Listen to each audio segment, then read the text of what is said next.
Welcome, ladies and gentlemen, boys and girls, to the latest episode of T3PO Live. I am here with an exceptional member of the T3PO team. Really, honestly, that's the level we're at right now, because to produce these shows, well, it takes a lot of effort, takes a lot of dedication, and let's just go ahead and bring them on in here. We have Very Place 28. Thank you so much for joining me again today. Seriously, I know it takes a lot of time, commitment, resources to do something like this, so thank you so much, good sir.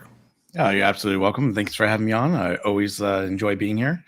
So let's get to today's show. What we got going? Oh man, what don't we have going? I will admit to everybody right now, woke up just a little bit later than I wanted to, and so I've been prepping, like scrambling behind the scenes to be able to put the show together and be able to produce the best product for you right here. We can talk about something, a new benchmark, Very Place, that has been achieved by the Walt Disney Company here. I'm not talking about Inside Out 2. I'm talking about a little show that they have going on right now called The Acolyte. This year on Rotten Tomatoes, 13% now. Oh boy, that average audience score. Folks, this score here puts it below the holiday special. It puts it below, I think, the Clone Wars film that came out. That was, everybody considers dreadful right here. Bob, have you been watching The Acolyte at all, by the way? So here's the thing. I tried to watch it and I didn't really give it a chance because I just couldn't really get into it that much. And especially, I've been watching all of everyone's, clips. Obviously, That Park Place, you guys have had some really good coverage. Lorena Creole, I've been watching everything she's covering.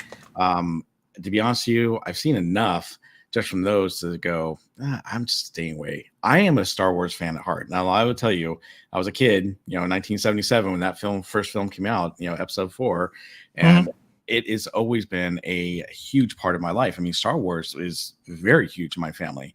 Yes. Even, when my daughter was born, she has enjoyed it. But as new films have been coming out, I kind of distance myself away from all that. I mean, I've tried to watch a lot of the things that are out there. Obviously, Mandalorian, was okay. My daughter and I love watching The Bad Batch. That's a really good show. But when you have some of these other shows, like, Kenobi was not very good, obviously. And you have these shows like, the Acolyte, which, to be honest with you, should never be made because it's based on the High Republic and it was a horrible set of books. So I can't believe that, well, no, why am I saying I can't believe? Because we've got Kathleen Kennedy and crew over there, running things amok at Lucasfilm, which is sad because it's an amazing franchise that has just plummeted and gone downhill. And it hurts me as a fan. Yeah, and I believe WWE Pro on the show just before us right here on the Pro Show talked about how even Elon Musk has taken up the fight against what is now being branded Disney's Star Wars or Kathleen Kennedy's Star Wars. We talked about Kathleen Kennedy before. Yeah, she the creative decisions that have been made at the very top, at the very executive level right there at Lucasfilm have been so poor over the last few years. It just seems like they're really out of tune with their audience. It seems like they want to take Star Wars in a fresh new direction and really grab that either younger audience or an audience that never necessarily specifically catered to before. I will say it was more of an umbrella brand. It was more of a kind of a unifying brand. Like, hey, you know what? Doesn't matter who you are. Come on in. Doors open. But it's like, no. We're going to go ahead and almost to the exclusion of others, focus on a subset of the fandom and leave everybody else behind. And honestly, I think that's where you get a score like this. Again, Leslie Headland, the former personal assistant of Harvey Weinstein, by the way, said, hey, if this fails, it's on me. Well, guess what, Leslie? Do we have anywhere else to blame? I believe we do, and I think it's Kathleen Kennedy. At least that's my opinion, I will say. But we do have a little bit more coverage on this specific story right here. Carolyn Reed coming in hot. Whoa, my goodness gracious. Now, I like a good Caroline Reed article, folks. I really do, especially when she talks about theme parks. Ooh, I always learn something from Miss Reed here. But she really went hot with a dissection, I would say, of the Acolyte. It's real interesting. Disney forced to reveal unequal pay on Star Wars show The Acolyte. What? To be honest, folks, that's just kind of like a blip here. This article encompasses a whole lot more, but obviously she knows what's going to get the eyeballs. That is for sure right here. Documents filed by Disney have revealed that its latest Star Wars spin-off series, The Acolyte, isn't actually a force for equality, despite famously featuring a female-centric cast. And Bob, I can tell you right now, I don't know if you've seen far enough into season 3. It's pretty female-centric. I think. I'm sorry, not season 3, episode 3. I will say, 3, yeah. Episode 3. I think it was called Destiny. I think is what the episode title was called. Like yeah. They had a coven of witches there, and I think there were only about 3 males. I think the Wookiee uses he/him pronouns. So I know. 3 males in the entire episode. Everybody else was female. So I mean, I think it's pretty clear from all the films and everything that's been coming out that they've obviously been trying to make it, the Force more female. I mean, that's been Kathleen Kennedy's whole thing is let's make the Force female. But to me, the problem is they've just lost focus on the whole thing. As a kid, it was, hey, tell me a good story and, focus on good characters. And that's what it was. It was just a really good story.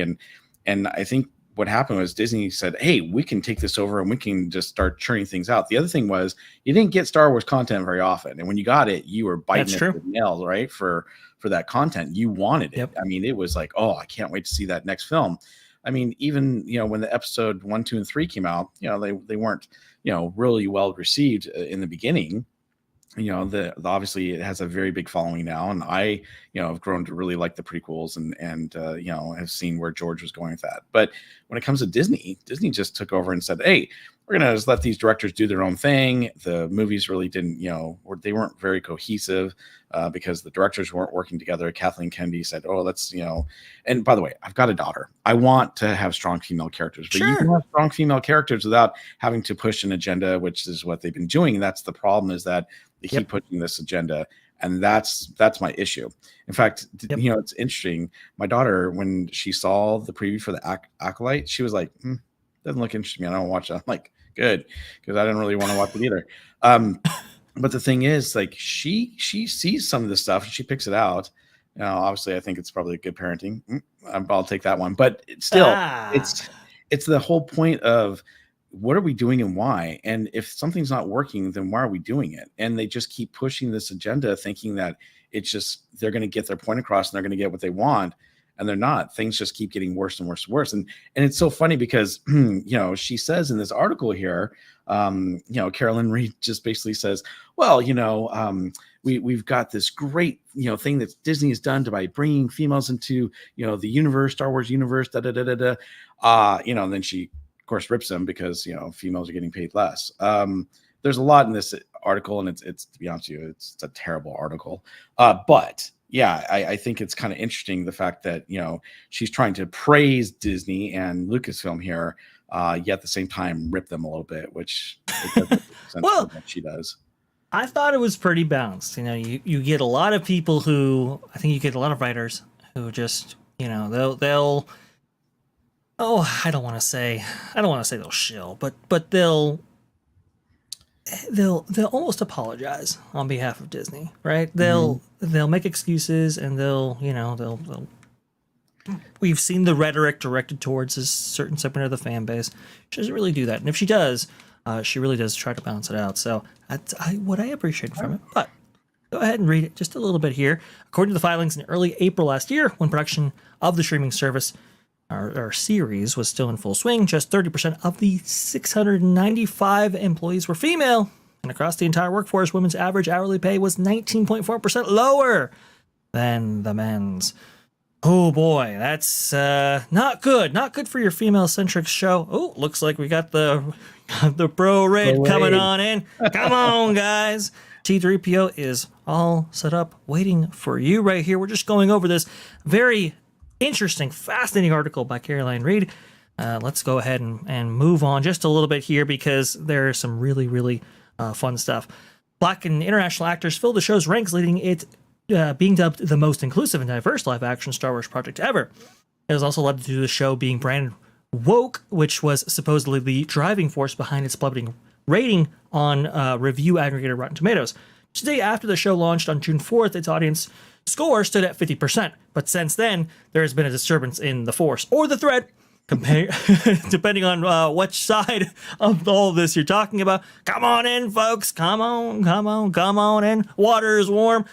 Like I said, going over this Caroline Reed article right here, taking down the Acolyte in just a profound way right here. 4 of the 8 episodes have aired so far on the Disney Plus streaming platform, and the reviews of them have been overwhelmingly negative. Yes, that is. They're so bad. They're so bad. Oh man, it's. I remember that I'm gonna have to be watching 5th of these tonight. Oh goodness gracious! So much so that the audience score is just now 14%. We had that statistic up. It's now 13%. It's lower. It's lower and going down. Acolyte's now lower than the critically panned Star Wars, The Clone Wars, and the notorious 1978 Star Wars Holiday Special. That Clone Wars, by the way, that's not the show. That is the movie. That they're referring to. Just terrible. It goes on, says, to basically highlight the critics attached to big media that have been kind of like, ooh, not so much with this show. But I kind of wanted to go down, and I wanted to talk about some of the budgeting and what's been kind of going on behind the scenes. After Disney acquired Star Wars creator Lucasfilm for $4 billion in 2012, innovated by pairing younger actors, Daisy Ridley, John Boyega, Carrie Fisher, Mark Hamill, Harrison Ford. Again, $4 billion acquisition costs for this specific franchise. The movies became increasingly focused on Ridley's character Rey, which is part of the second step of Disney's strategy. Institutionalization. Disney acquired Lucasfilm to attract more of a male audience and complement its roster of princesses, which appealed to younger girls. And that is absolutely true. That's exactly why they bought Lucasfilm, specifically Star Wars, in order to augment their brand appeal. And because they didn't really have it. Before Marvel, Disney didn't really have a lock on boys at all. It was really... You know, you had some older folks, obviously, who grew up with the brand that is Disney. You had the princesses, and they had those locked down tight. But in terms of the other side of that equation, they really didn't have any at all until you got to about, I think, like the late 20s, early 30s. So the idea of having a Star Wars brand to complement their MCU, their Marvel brand, that was real alluring for Bob Iger for sure. We forget that, going over the history of this. However, as the box office of the Star Wars movies began to wane, Disney cast its net wider in an attempt to lure in new viewers. And we kind of know the story of how that went. But I wanted to see if I could find the part of this story that featured the price for this show. Yeah, here we go. Here we go. Okay. Despite the dire reviews, Disney says The Acolyte had 4.8 million views on its first day of release and 11.1 million views across its first 5 days, making the studio's biggest premiere of 2020 so far. Judging its financial success isn't so easy, as Disney Plus subscribers get access to all kinds of studio's content, so subscriber revenue can't be attributed to specific shows. In contrast, there's no doubt how much The Acolyte cost to make. Now, here is where the rubber hits the road on this article right here. The show was shot in the UK between October 2022 and June 2023 at Shinfield Studios, around an hour outside of London. Studios filming in the UK receive a reimbursement of up to 25.5% of the money that they spend in the country, but have to make detailed financial disclosures in order to get it. As we revealed, pre-production for The Acolyte cost $48.5 million.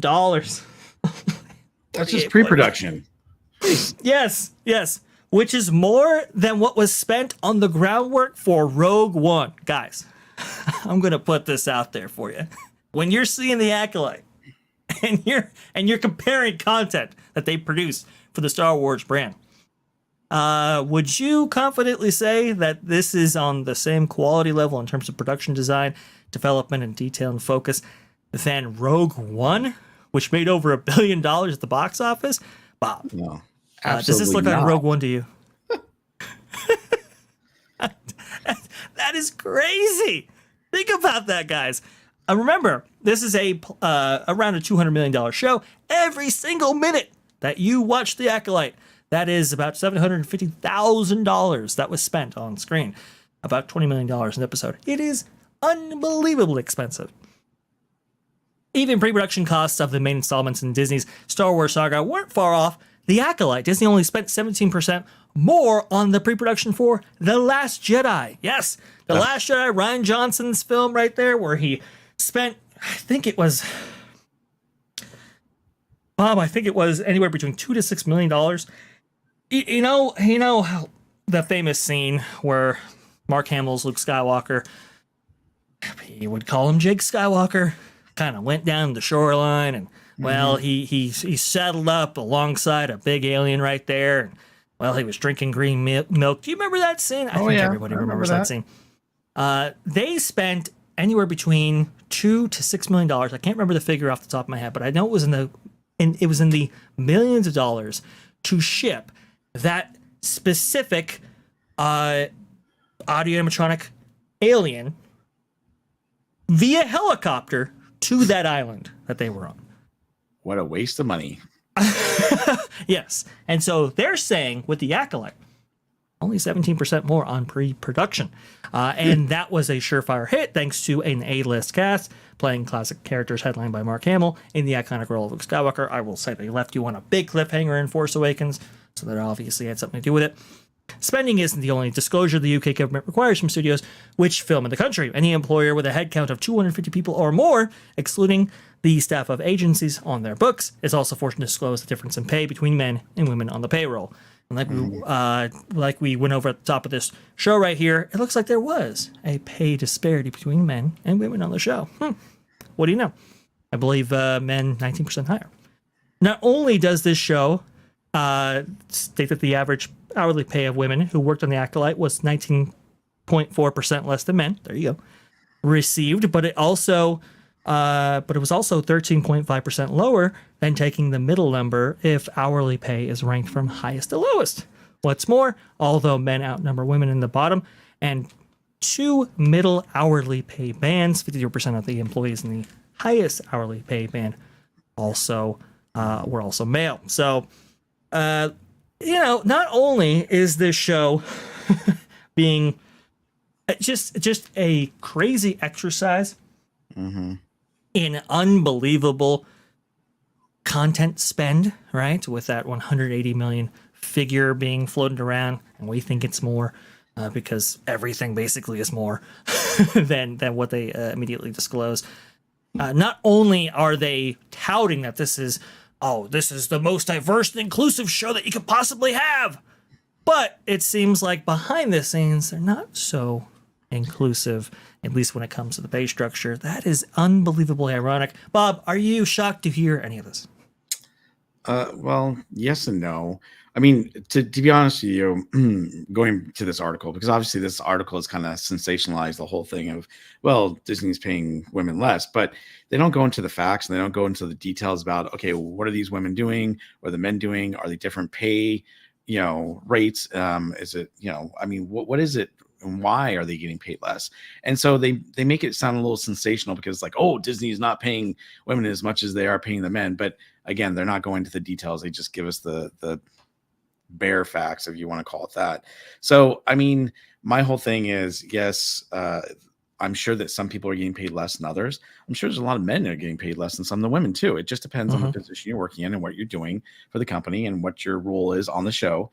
But yeah, that's a possibility. And it doesn't happen just there. It happens in a lot of companies, And I'm not trying to say that, this is not true. It's just that it is true. It's just that I think this article is a little more sensational than it needs to be. And it's kind of driving me nuts because I know you were kind of giving her, the benefit of the doubt, but I don't know. I really, the more and more I read that article, the more and more it made me mad, just reading some of the comments she had to, say about the new films and about, how great, it is in the direction that Disney's taking. And I was just like, oh, come on, really? So, well, I mean, they have been a little bit more female focused than they ever have been before. Well, no, I'm not saying that's all bad, but it's a little, they've skewed a little bit. Right. And don't get me wrong. Carolyn, sometimes you're right. Sometimes she has some really good articles, but this one I was just a little disappointed. And I thought, oh God, she's just going for the sensationalism on this. And she's just trying to make something a little bit bigger than it is. But yeah. Well, I'm gonna leave it at that. I fully respect your opinion right there. I think, there is a little bit of sensationalism that has to go along with journalism and stuff. We talk about, at least in the YouTube sphere, we talk about clickbait. We talk about how do you cause intrigue, or at least promote intrigue to for people to see your content, right? And that's always been a fine dance right there, but I don't know, with a show with 13%, I don't know if you can go too sensational with something that is as controversial as the Acolyte. But I do respect your opinion, absolutely, Bob. It was just interesting to read. Oh, go ahead. Yeah, I was gonna say, I think Disney's just keeping things sensational for themselves because think about it. Yeah, that's every true. time we turn around, they're saying, "Oh, like episode 3 is going to be amazing." You find out, and you're like, "What the heck was that?" Leslie is talking about episode 4 is her favorite episode. Why? Well, I guess we'll find out later this afternoon why episode 4 is her favorite. But I mean, it's so funny. You mean 5 going downhill? Five's coming out. What's that? You mean 5? Episode 5. Oh, so- it's episode 5. Sorry. Yeah. Are we on 5 now? No, yes, we're on 5. Sorry. 5, 4, 3, 2, 1. They're all terrible. They are. It's really, really, really bad. By the way, I want to give a shout out to D-Bud Martin in the chat. Amazing mod. He's been really killing it the last couple of days. We've had a crazy schedule here at the That Park Place Network, and he's really been able to keep up with it. So thank you so much for that. And thank you so much for the chat, for everybody, you know, coming on over from the Pro Show, sticking with us. Hopefully we can have a ton of fun right here. Usually we like to talk about theme parks, and honestly, Bob, let's go ahead and talk about some of those theme parks, because there's actually a lot of news in the theme park realm going down right here, and my brain, it boggles just to figure out where to start because there's so many stories. Let's talk about a little one right here. We're gonna have a little bit more coverage on That Park Place for sure, but I woke up Monday morning to this headline right here. This is from ED92 Magic on Twitter, which, by the way, fantastic follow on Twitter if you want to keep up with Disneyland Paris Resort. That is absolutely for sure. Disneyland Paris has been given a €400,000 fine for quotas restricting access to the parks for annual pass holders. This is really, really big stuff right here. That's about, just shy of $500,000. And that's pretty good right there. Also, to DLP Report, also an amazing follow for anything Disneyland Paris related. Disneyland Paris operating company Euro Disney Associates has received a criminal fine of €400,000 from basically the government of France for inadequate communication related to the quotas restricting access to the theme parks to the Legacy Annual Pass Holder Program holders. Now, this has been a tumultuous rollout for this program, at least in Paris, because they have a lot of consumer protection laws, and I remember they debuted the reservation system. They didn't limit how many reservations could actually be made by annual pass holders, and so they sold out like the entire allotment that they made available for annual pass holders, which was a lot. I think it was 6 months or something. They sold out within days or whatever, because they didn't have those restrictions in place. Famously, the Magic Key program, for example, I think it's you get 6 days if you're at the highest key level there. Correct. Versus this. They did not implement that at first, so they kind of screwed up the roll up right there. They had to then essentially clean the slate. They had to take everybody's reservations off, I believe, and then they had to set up that process again. And the reservation system was really, it was never really part of the annual pass holder program company wide, outside of a very specific annual pass that was available to Disneyland annual pass holders called the Flex Pass. Isn't that right, Bob? Yep. Oh, the good old Flex Pass. Oh, the good old Flex Pass. And that was kind of the first introduction of this. And then, I don't know, Bob Chapek was like, ooh, you know what? That's what we need company-wide, especially when we're talking about post-pandemic demand that their parks would surely incur. And that's when they started jacking up prices. That's when they started reducing services. That's when it was, they could do no wrong, essentially. Well, It looks like they could.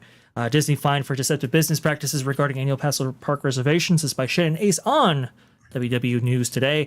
Disneyland Paris has been fined €400,000 over required reservations for annual pass holders. Park reservation systems were imposed at several Disney parks amid the COVID-19 pandemic and remain in place. The fine comes from the Department Directorate of Population Prevention. Sure, we'll go with that. 10 times real fast. of the Seine Marne. Look, my French not very good, folks. I'm sorry. Part of the General Directorate of Competition, Consumption, and Repression of Frauds. Whew, man, the French, gotta give them credit. They really put it in there. DDPP cites inadequate communication for Disneyland Paris regarding restricted access to the parks for pass holders. DDPP states Disneyland Paris broke provisions of the Consumer Code concerning deceptive business practices. Disneyland Resort in California faced similar issues with a lawsuit regarding park passes. That's what I wanted to actually transition into, interestingly enough, because Disneyland Paris wasn't the only park going through some of these woes. Obviously, we know, Bob, that Disneyland in California was also going through some of those woes, specifically related to, well, there's a big annual pass holder culture out there. Right. That's for one. But two, their lawsuit was a little bit different. Bob, you have no prep for the show, so I do apologize. I'm going to put you on the spot right here. Do you know the details of the lawsuit and what precipitated the lawsuit for annual pass holders in Disneyland? Yeah, basically what it was is, so when originally they did the Flex Pass, everyone understood what the Flex Pass was and what they were getting themselves into. And this all happened right before the pandemic, right? And so people knew, hey, I've got to make a reservation. The thing was that they typically never were blocked out. They could always make a reservation. It didn't seem to be a big issue with a lot of people. Then once, we end up having the pandemic, then Disney canceled all the annual passes and gave everyone refunds for those who had already paid in full. And basically they said, okay, we're going to come out with this brand new annual pass. It's going to be great. And then August of what I think it was 2021, they released the new Magic Keys, what they call them, the annual passes, and said, hey, this is great. We are coming out with some new annual passes called Magic Keys. Your Magic Key now is, if you buy the Dream key, which is the top of the line key, you had no blockout dates whatsoever. You could come as many times you want. And you, oh, by the way, we're not going to give you a photo pass anymore. Oh, and we're not going to give you a few other things. And we're not going to have a Max Pass anymore. But what we are going to do is we're going to have you make reservations to come to the park. And you can come anytime you want. You just have to make a reservation. Well, the problem with that was that when they actually started the whole reservation system, some people could not make a reservation to go into the park. And so one of the annual pass holders, or Magic Key holders, I should say, filed a lawsuit against Disney saying, this is deceptive practices. You're saying there's no blockout dates for me. I have an unlimited pass. It allows me to go to the park every single day of the year. But if I can't make a reservation, then you're blocking me out. Exactly. And so she sued. And I actually thought that case was, some people were pessimistic about that case. I actually thought that had some merit to it, for sure, because you really have to think about this. And California has a ton of consumer protection codes on the books in order to prevent stuff like this. And speaking of, annual passes, everything related to the Disney parks, well, we gotta have this guy on right here, Ron from Ron the Bradley's Fun. What is going on, buddy?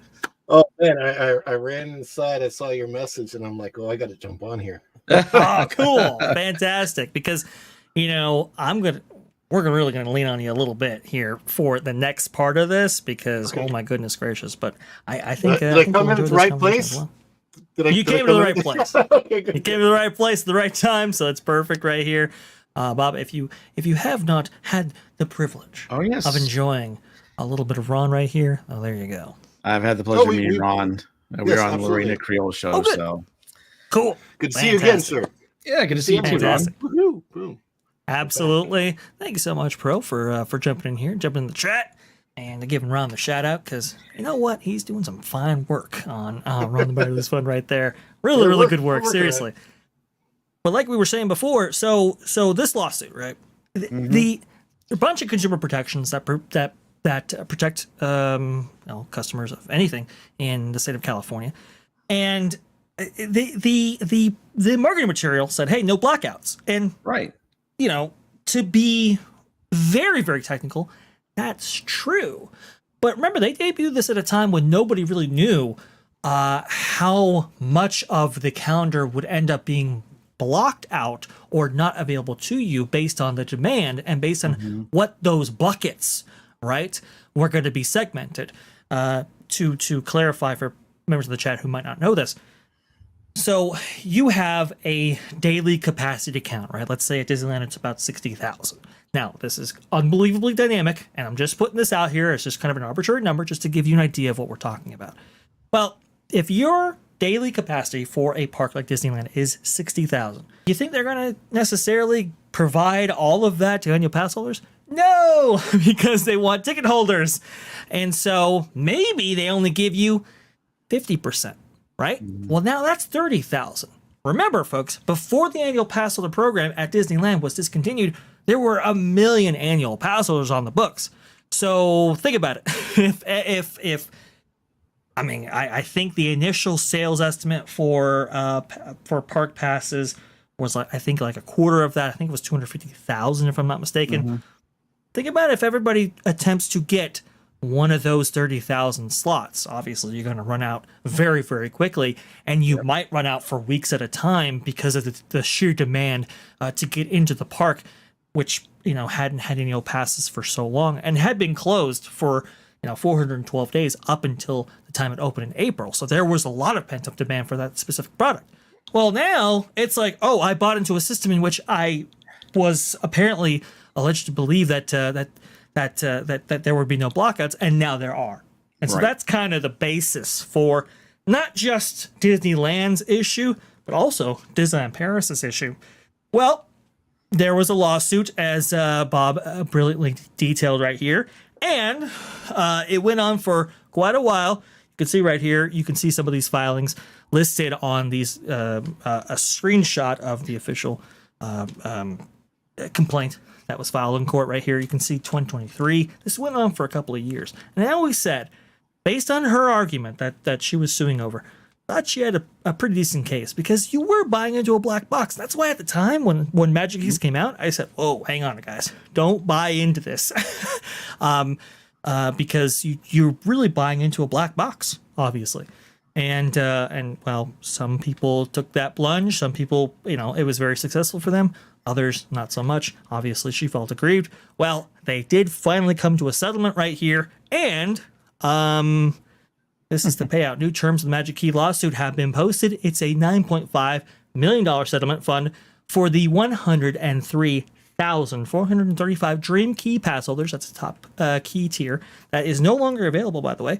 Approximately $67.41 per person. Claim submissions not required. Email will be sent later date to all eligible class members. Yes, this was a class action lawsuit that was filed right here. So the mouse lost a little bit right there. That is for sure. 9.5 billion doesn't sound like a whole lot for Disneyland. That is a bit of scratch, because obviously these had to come out of funds that weren't necessarily previously allocated before all this. So that's the lowdown right there. Ron, how do you feel about this? I mean, did and especially coming from a Walt Disney World perspective, because I don't think you guys suffered the kind of the same effects from the reservation system that maybe annual pass holders in Disneyland do, because you have 4 parks and the annual pass holder population is not as large. Is that a misread or is that accurate? Well, the annual pass holder population may be just as large, only because there are a lot of people that come to Walt Disney World that do have annual passes, but they come from out of state. So a lot of people, even when they're purchasing their vacations, they kind of look, okay, do we get annual passes? Because if we do that, we also get these discounts on hotels, we get these discounts on food, and maybe that is a better economic way to go for that family than just buying the daily tickets. So there could be that.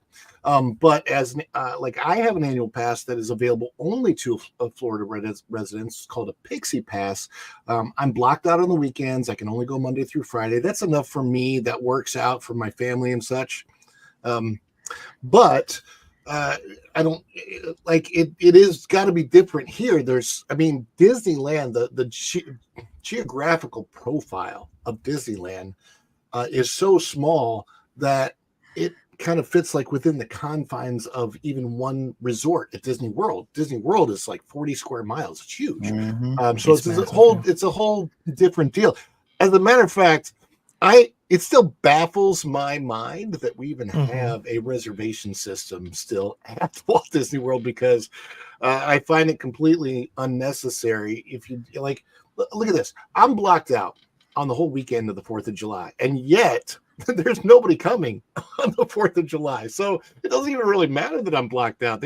Disney wants to reserve that space for the hope that they'll actually get vacationers in who spend more money, people from Europe, people from Brazil, people from other countries. They spend more money when they come to Disney World, especially the Europeans, because they always come for 2 weeks. So that's a good, good chunk of money. But yeah, Walt Disney World is very different in that sense than Disneyland, I'm sure, is. Well, it is because for 4th of July for next week, it's already blocked out. I mean, or not blocked out, but it's already taken. There's no more reservations available. As an annual pass holder, I couldn't make reservations. I, to be honest with you, stay away from Disneyland usually during the holidays anyhow, because it's packed.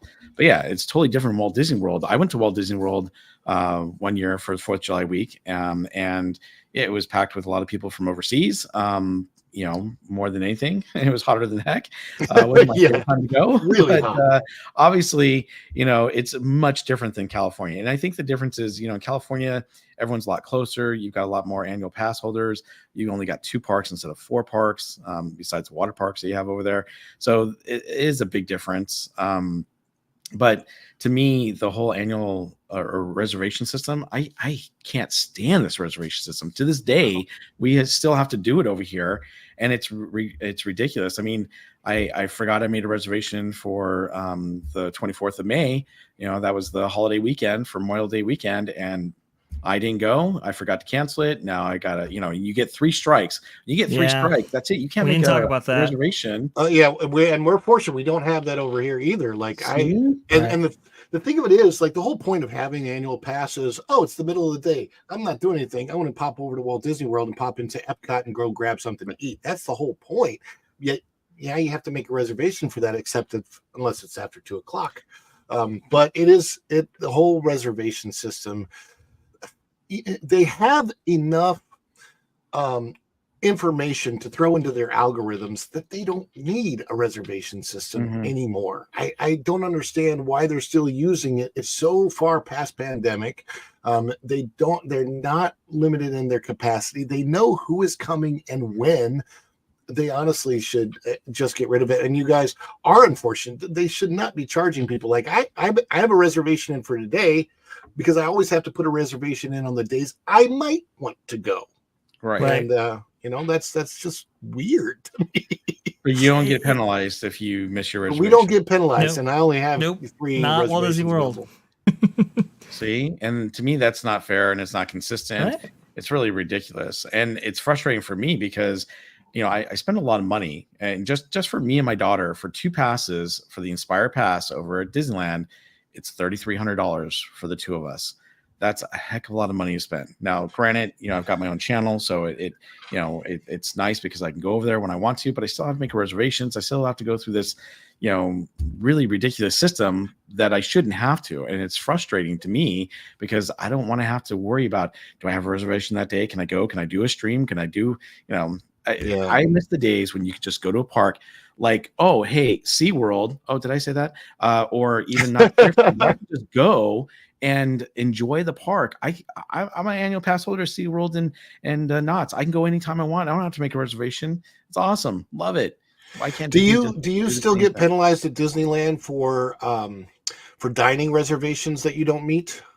Yeah. You do. It's not as bad as it was before, but you do if you don't cancel in enough time. However, as Vash and I have experienced before, typically if you're nice to the cast members, you talk to them, sometimes they give you a break and they will let it go. But yeah, you do need to cancel within a certain period of time, or they do charge your credit card. Yeah, ours is within 2 hours, but you get charged. Yep. You get charged for every single person in your party. Like, so if you had 12 in your party, you're going to have $120 charge for not canceling that reservation. Yeah. And the thing that is, people do stack their dining reservations. So when they're doing them, when they're planning their vacation, they'll stack 2 or 3 reservations at the same time to make sure they get into the place they want, especially Walt Disney World. Yep. And Disney did that because they know people are going to forget about it, and it's just extra money for Disney.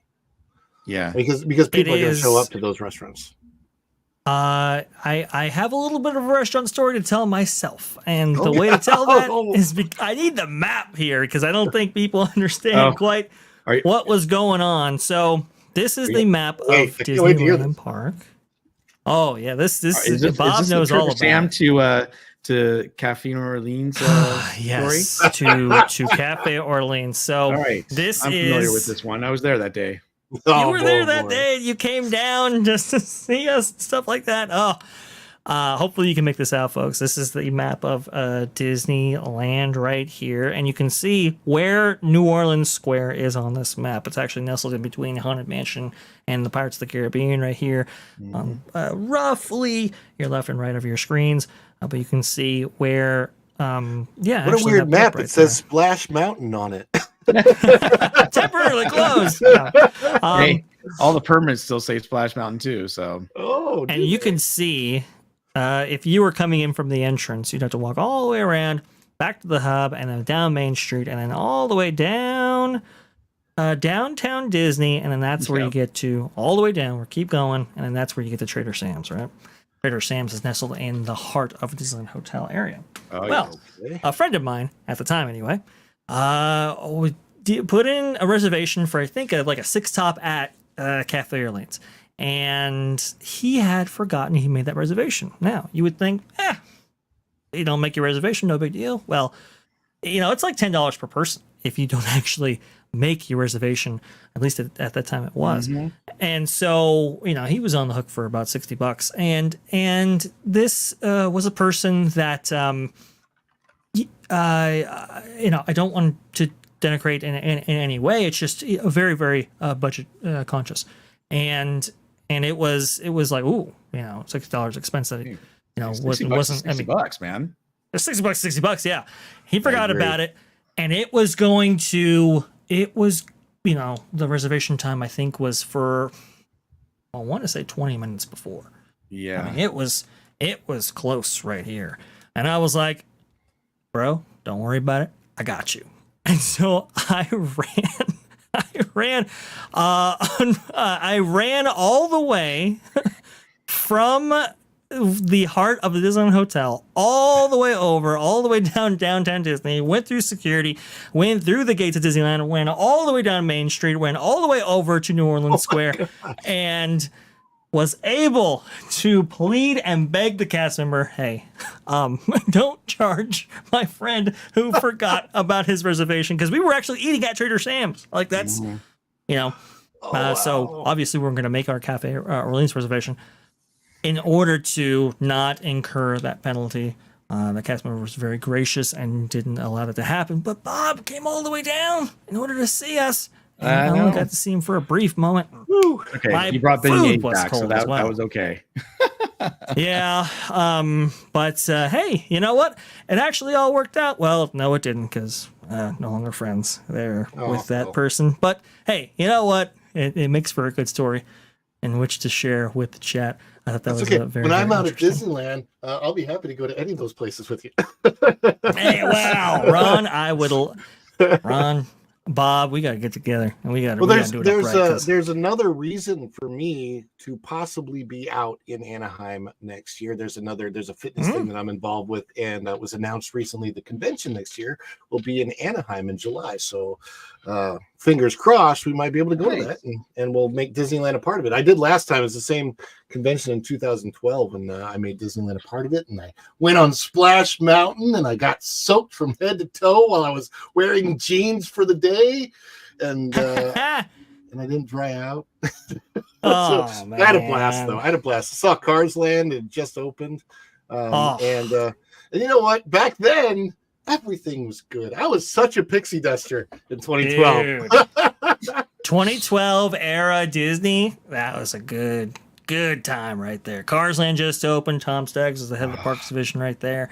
Yeah, had all kinds of perks available to you. The world was your oyster, or maybe your palm tree if you're out there in Southern California. I even went to California Adventure the first year they opened. I was living in Las Vegas at the time. And I know a lot of people criticize it for the whole postcard look and everything. And I'm like, to me, it was so different. I know there was a part of it kind of done on the cheap, but it was like, but this is really, at least they're trying to differentiate themselves from the other parks around the world at that time, because there's so many. And it was a little bit weird that, like, okay, California, celebrated in California. That's a little arrogant, but it was fun, and I like the whole orange thing, like the swings inside of the orange. Oh, the orange stinger was awesome. Yeah, and I went on Soarin' for the first time. It was great. The original Soarin' over California, I was like blown away. So when it came to Epcot, I got super excited. And I would say that until Guardians of the Galaxy, Soarin' was probably my favorite ride. So, yeah, it was so new and unique at the time. So I can't. I went on that celebrity limo thing. Oh my god, superstar limo. That was pretty. Man, that was you're pretty a very cheesy. select few. Folks. That was so cheesy, but it was funny at the time. I was like, "This is weird," but whatever. There's so many parts limo. There are parts of that and parts of Hollywood that were the same that I so missed. There was a part where you could go in and you could use your voice to voice over the cartoon characters and see what that would be like. And I had a lot of. They've taken a lot of that stuff away. and this is one of the things I miss. I miss, the California letters in the front with the mountains in the background. I thought that was kind of cool. I know some people didn't like the, Golden Gate Bridge there, and they didn't like the sign or whatnot. But to me, that kind of set it apart. And you're like, oh, this is California Adventure. And to be honest with you, I'm not real thrilled with the way it looks now. It kind of reminds me of just Hollywood Studios. They could redo it now, and like they could have like homeless tent encampments in front, so they could have like the real California Adventure experience. downtown. This is a little clip of downtown LA and downtown. No, I'm just kidding. No, we gotta emphasize the best, not the worst. Actually, I love California as a state. I just I don't think it's run as well as it could be, but I'll leave that there. Yeah. So there is at least one more story that I definitely want to get to, especially while Ron's here, because I really, really want to hear his take on this. Just a couple of housekeeping things to do. Midnight's Edge After Dark in the chat with a salute. Thank you so much for showing up to T3PO. Do very much appreciate it.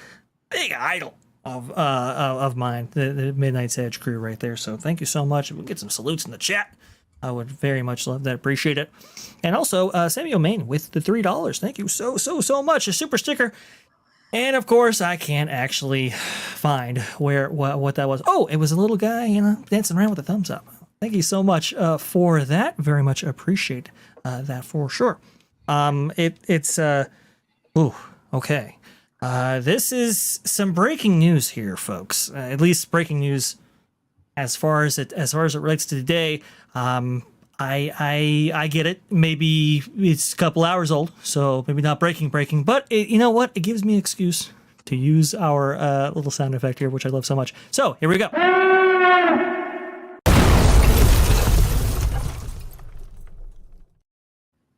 That never gets old. It doesn't. It does. I love it so much. This from Theme Park Insider right here. Big stuff on the way, and Ron, we're gonna lean on you just a little bit right here. Big changes are coming to Walt Disney World's Lightning Lanes. Disney is ditching the name of its Genie Plus service as part of a major overhaul of its line skipping upgrades, the company announced today. Starting July 24th, Disney Genie Plus will be known as Lightning Lane Multipass. Oh boy, the branding worked out so well last time. At Walt Disney World and Disneyland, while the current individual Lightning Lanes will become Lightning Lane Single Pass. Oh, okay. Each service sells access to Disney's Lightning Lane, which is the bypass queue, formerly known as the FastPass return queue, back when Disney offered access to them as a free service. At Disneyland in California, the name of these services is the only thing that is changing on July 24th. However, at Walt Disney World in Florida, Disney will be changing much more, starting on that date. If you remember Disney's old FastPass Plus service, Lightning Lane are going to start working a lot more like that. Visitors who purchase Lightning Lane will be able to book 3 Lightning Lane multi-pass experiences in advance of their Walt Disney World theme park visit, starting next month. Guests staying at Walt Disney World hotels will be able to book return times for all dates of their trip up to 14 days, starting 7 days in advance of their arrival. Other theme park visitors will be able to book return times starting 3 days in advance of their visit. Guests will also be able to choose their Lightning Lane experience times prior to purchasing so that they will know what they are getting. That's interesting. A Disney spokesperson said that the Walt Disney World's My Disney Experience app, will be updated to make it easier to purchase these services and book return times, with fewer steps, as well as a new option to purchase Lightning Lane Single Pass and Lightning Lane Multi Pass in one transaction. Prices will continue to vary by date, but Disney said that the prices will continue to fall in line with their current rates. So here we go. Updates to make it easier to plan ahead or more complicated, which I thought the Genie Plus service we were trying to get away from, but alas, this is what we have. We enjoy hearing from guests about all the things they love, as well as how we can make their experience even better the next time. At Walt Disney World, guests have told us that they would prefer to have the option to do more of their planning before the theme park day. Oh, so people don't like waking up at 7 a.m. on their vacation day in order to secure all their Genie Plus services? Wow, I who could have thought, Ron? I didn't know that. No, this looks better, and I'm really glad they're ditching the name Genie Plus. Part of that is just because of Robin Williams. I mean, if you go back to the Robin Williams story, he only agreed to be the genie if they would never use him as part of a marketing ploy thing outside of the movie. Very true. He's passed away, and you're dishonoring his memory by calling. I mean, I think. I don't know. I think they should rebrand Genie itself to be something else. I would say Tinkerbell, but apparently she's problematic. So yeah, exactly. Right. But yeah, I'm glad they're getting rid of the whole branding of Genie Plus, because it was an insult to Robin Williams, and it also doesn't make sense because you're looking at Genie. There's a lot of people that might have purchased Genie Plus thinking that they had to purchase Genie anything in order to get like that whole service. So there's hopefully will be less confusion there. I have never used it. I'll be honest with you. I've never used Genie Plus. I've never used a Lightning Lane. I've gotten virtual queue for the things I've needed to get virtual queue for, and I've just known what times to hit as a local to go on the rides that I want to. So, and a lot of, I mean, I will say that the good part of going to Walt Disney World for me as a local is I don't always go in to ride rides. I go in to enjoy the ambience that's still left of the good parts of the park. I go in there to enjoy the feeling of being like at a hotel cafeteria or a hospital hall. So sometimes I'm like, I'm in my house and I'm like, boy, I really wish I was waiting at the airport for a plane. So where can I go? Oh yeah, Communicore Hall. I can go get that feeling there with some extremely plain tables. Yes. Or if I want, I can even go outside in the 110-degree heat in the summertime with like 1,000% humidity and watch people sing and dance to Encanto on a video screen. It's so bad. Why does it have to be so bad, Disney? What are you doing? 6 years for that. I'll never buy a Lightning Lane for that. You won't need to, Ron. I don't think it'll be an in-demand experience ever. No. But Bob, let me go ahead. Let me go ahead and read this one last part right here. Then I'm going to toss off to you and see what you think about this, because I'm very interested to see. I'm curious to see what everybody thinks about this. Lightning Lane Multi-Pass at Walt Disney World will be available for one selected park per day. Visitors will be able to select 3 experiences in advance of their trip. One from the first group of attractions. So we have the tiers back that FastPass Plus made so interesting back in when that existed. And 2 from the second group when visiting Magic Kingdom, Epcot, or Disney's Hollywood Studios. Here are the first group in each park, and then I'm probably going to have second tier, which is everything else, if you can imagine what that previous list was. The attraction groups do not apply at Disney's Animal Kingdom, where you can book any of the available Lightning Lane attractions for your first 3 experiences. After completing their first Lightning Lane experiences of the day, visitors with the multi-pass may check the app to book additional Lightning Lanes as available. Guests with park hoppers may book Lightning Lanes at other parks in addition of the to the park for which they bought multi-pass for the day. Okay. All that being said, Bob, what do you think about this? Well, they definitely need to overhaul this whole Lightning Lane thing, because the thing was, and I'll give you a little insight here. So in my previous position that I had at the company I was working at, there was unfortunately, we had an employee that died, and his sister was helping me with taking care of all the logistics for his son. Well, she worked at the Disneyland, and she was actually working on Genie Plus and Lightning Lane. And so, as we were talking about the unfortunate event of her brother passing away, we got talking because I'm a big Disney fan, and this is actually right before I became an actual streamer. And so she was kind of giving me some of the details and telling me about it, and I'm like, this doesn't sound so great, And she's like, what are you talking about? I'm like, well, the Max Pass is this, and now you're telling me that we're gonna have to do this, and I'm not so sure that people are gonna like that. Oh, people are gonna love it. It's gonna be great. It's gonna be so much better than the Max Pass. And like, okay. And then when it came out, I was like, are you kidding me? I even told her several times, because I had her contact. Because she wanted feedback on the Lightning Lane. And I told her, I said, my friends don't like it. My relatives don't like it. No one likes this whole Genie Plus Lightning Lane. By the way, why are we calling it Genie Plus and Lightning Lane? I mean, the whole thing was confusing. Oh, well, Genie Plus is a schedule. It tells you, your day and what's going on and everything. And then Lightning Lane is what you're going to reserve, like the Fast Pass. I'm like, why don't you just call it Genie Plus? And then you're getting, it's Genie Plus that, and you're using a Genie Plus, instead of a Lightning Lane. She's like, oh, no, we have to have it separate. And I was like, okay, this is all confusing. And it took people a long time to figure out what the Genie Plus was, how to use it. People still to this day don't know how to use it. And when I talk to people who go to the parks, sometimes I'm standing in line, even when I'm doing a live stream or not doing a live stream, they're like, I don't get it. And what am I supposed to do here?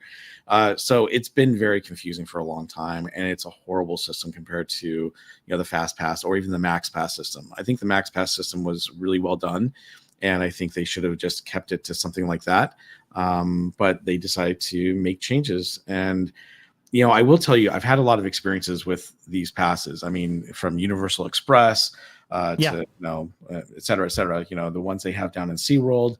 But the thing is that they all kind of do something different. Now in Disneyland Paris, they have a, Disneyland Premier pass. And that Premier pass is a QR code. And you can just go anytime you want. But it's super expensive. You can only use it for like 10 rides.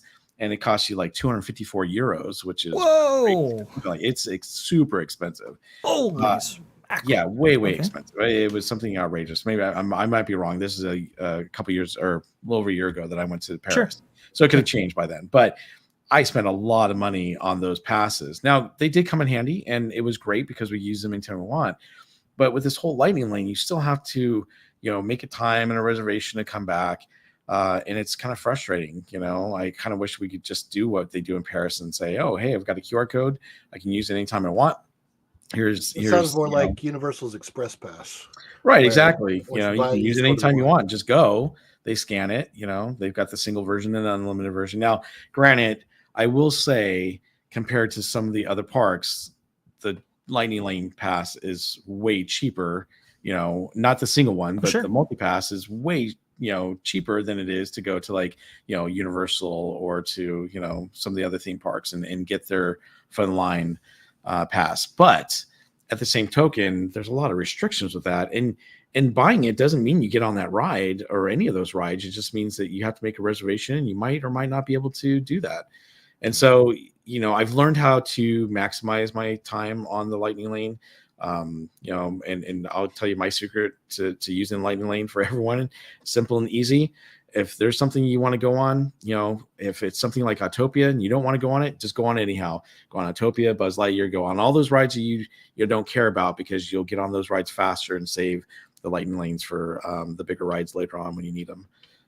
But yeah, it's crazy how they have really screwed things up with the whole Lightning Lane. I think, and we've touched on two really big topics tonight. We talked about reservations today. We talked about reservations and Lightning Lane. Those things have really screwed up the parks. Yeah, I'm going to be putting up this video here by Block Mickey. This is showing a Lightning Lane line spilling out into the queue, or I'm sorry, into the walkways of Fantasyland at Walt Disney World. This is, I think, for Peter Pan right here. It's just this Blog Mickey, by the way. It's just been a disastrous rollout, I think, from the branding of going from Fast Pass or Fast Pass Plus to now Genie Plus was extremely confusing for a lot of people, because they simultaneously debuted Lightning Lane and Genie Plus and Genie as well. So people didn't know the distinction between the product lines. They didn't quite understand how the systems differentiated themselves from FastPass Plus.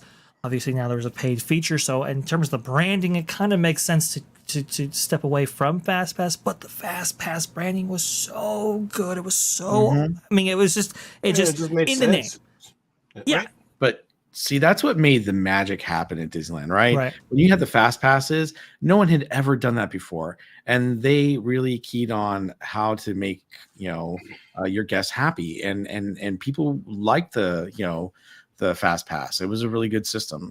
Sure, did it have flaws? Yeah, of course it did. And did they refine it over the years? Of course. And even when they went to Max Pass and the whole digital thing, it still worked for me, and I was still happy, even to have to purchase it.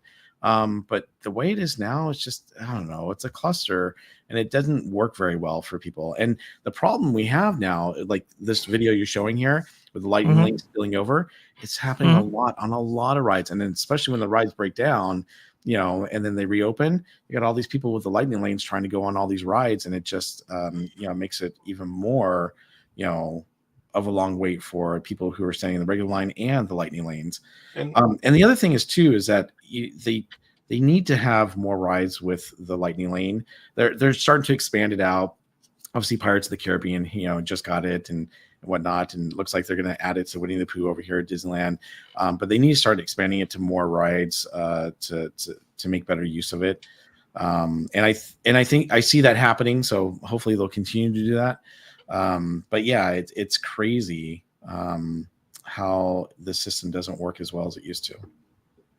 Nope, not at all. We have a little bit of coverage on this, I believe, on that Park Place, actually, talking about a kind of another factor associated with this. You have DAS, and there have been refinements to the DAS system that have been made, and refinements. well, that's I'm we're basically eliminating the DAS system.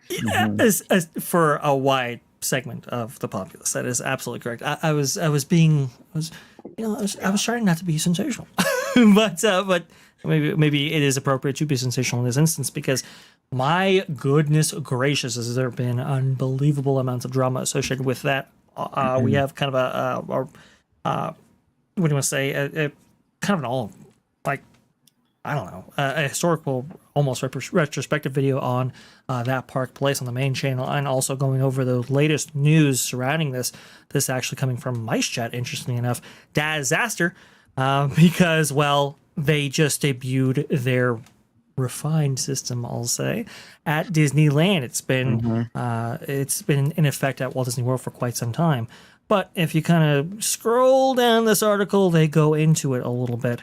Many guests have used Disney's DAS, or Disability Access Service, at Disneyland Resort over the years. Up until June 18th, the service allowed guests with different kinds of disabilities, such as those with mobility needs and neurodivergent disabilities, to enter an attraction through a Genie Plus or Lightning Lane area after waiting approximately the same time as the current standby wait time, instead of entering the standby queue. So it doesn't give you direct access, but you are simply able to make a reservation for the attraction that you want in advance, and you wait that outside the queue rather than in it. Unfortunately, due to the implementation of paid Lightning Lane and an increase in TikTok influencers telling folks how they could avoid paying for Genie Plus by signing up for DAS, even if someone wasn't really disabled, abuse of the system has skyrocketed in recent years. So Disney changed the DAS requirements last week to combat the overuse and abuse of the system. The new DAS system is intended mainly for those with developmental disabilities like autism and Down syndrome. For everybody else, Disney has set up a page on the Disneyland website with suggestions and tools for guests with other needs. In addition, guest relations will no longer be responsible for administering DAS passes at Disneyland and Walt Disney World. I'm guessing they'll have specialized cast members for these roles as well, because, well, previously it was guest relations cast members who handled the system. At Disneyland, your two options to obtain DAS are to get a pre-qualified at home via a virtual screening process, or wait in a long line at the Disneyland Resort itself at a converted ticket booth on the harbor side of the Esplanade. The line to register for DAS in the mornings is massive, with waits often exceeding 1 hour. And as you can imagine, the program changes are causing a huge uproar, because the majority of folks applying for DAS access are being turned away. And you can see that line right there. A very long line indeed. However, there might be a silver lining to all of this. What have the DAS changes done to the wait times in the parks, however? Overall, standby wait times for nearly every attraction have dropped. With fewer people in lightning lanes, standby is moving quicker nearly across the board. 65 minutes for Radiant Springs Racers. Wow, that's a pretty big, that's much lower than what that wait time averages at. Guardians of the Galaxy is still up there at 90 minutes. Toy Story Movie Mania at 50. Across the board right here, lower wait times than what you might expect, especially for the month of June. You can see right here, this is the standby line of Parks of the Caribbean, as it always does around this time. Kind of No, that's running nothing through actually. Square. Yeah, That's a lot different than we have. yeah, exactly. But Bob's right. This is actually a lot less than what you would normally experience. This line will go up the bridge, back and forth, and then come back down. Yep. The standby lines may look longer at many attractions because more people are now using them in the lightning lanes, but they're also moving much quicker. Here are some photos and screenshots from Friday early afternoon. This is from Big Thunder right here outside, and you can see this is the some screenshots from the Disneyland app that let you know wait times in the parks, and there are some bellwethers that you can use to actually kind of see whether or not the parks are super busy. See right here, Matterhorn 30 minutes. It's actually, that's a pretty good wait time right there. Peter Pan 35, Mr. Wild Ride 20, 15 for Snow White's. I was going to say Not So Scary Adventures, but now it's Gen Wish. Forgot about that. Star Tours 10 minutes, Buzz Lightyear 20, and that's the big one right there. Space Mountain 45 minutes. That's huge. Big Thunder 35, Indiana Jones 35, Pirates of the Caribbean 20, Rise of Resistance 50, which is pretty low for that ride, and also too we experienced the same thing at Disney California Adventure as well. Radiant Springs Racers, they're saying, that would be 2 to 3 hours. Now it hovered around an hour the whole week into the weekend. And you can see that reflected right here. That's pretty significant changes right here. I'm still a little bit unsure of whether or not I would attribute that to DAS specifically in the way that Mike's chat is in this article. But Bob, I mean, pretty big changes across the board. Yeah, so let me start off by saying, so my dad normally gets a DAS pass, and he had to renew it, and we went on Father's Day. Now, that was 2 days literally before they started the new process at Disneyland. So we went there, we talked to the cast member, got it renewed, and off we went. She did explain to us that, hey, we're gonna have to go to the ticket booth, because it's only 30 days, good for 30 days. Then we'll have to go back to the ticket booth, or make a schedule, a reservation from home to talk to someone on the phone or / video. So she did explain the new process to us and how it was going to work, and that was nice. The thing is that the times that you're showing, so I was there last week a few times, and then I've been there. I was there on Sunday, and then yesterday, and I can tell you that the times last week were insanely high still, and they started the new DAS process. So I'm kind of wondering if it's really DAS, because on Sunday, and this is something we saw last year during the summer, is that we had Magic Keys that were blocked out, right? 2 different passes were blocked out. And, we also had people who, were maybe going on vacation, not going on vacation. It was summertime. It seemed like the lines were a lot less during the summer, and it was a lot easier to make reservations and go to the park. And the wait times were still bad, but not horrible. I mean, it depends on the time of the day and day of the week and all that stuff, and if it was around a holiday. But the thing is, I noticed that on Sunday it was crazy. The lines were really minimal. It was really, really nice. Come yesterday, though, lines were pretty long again. So I don't know the DAS. I'm sure it's helping because some people are not getting it, but at the same time, people are waiting in line. You would think that because more people are waiting in line, it would still take a long time. I will say, though, that while my dad has not had to go through the new process, so we'll see what that's like in 30 days, and I can come back and report to the channel what it was like. I do have friends over in Walt Disney World, and Ron, I don't know if you know of anyone over there that uses the DAS pass, but some of them are really upset because they've been turned away and they have not been able to get the DAS pass. And these are people who normally got the DAS pass and it wasn't a problem before.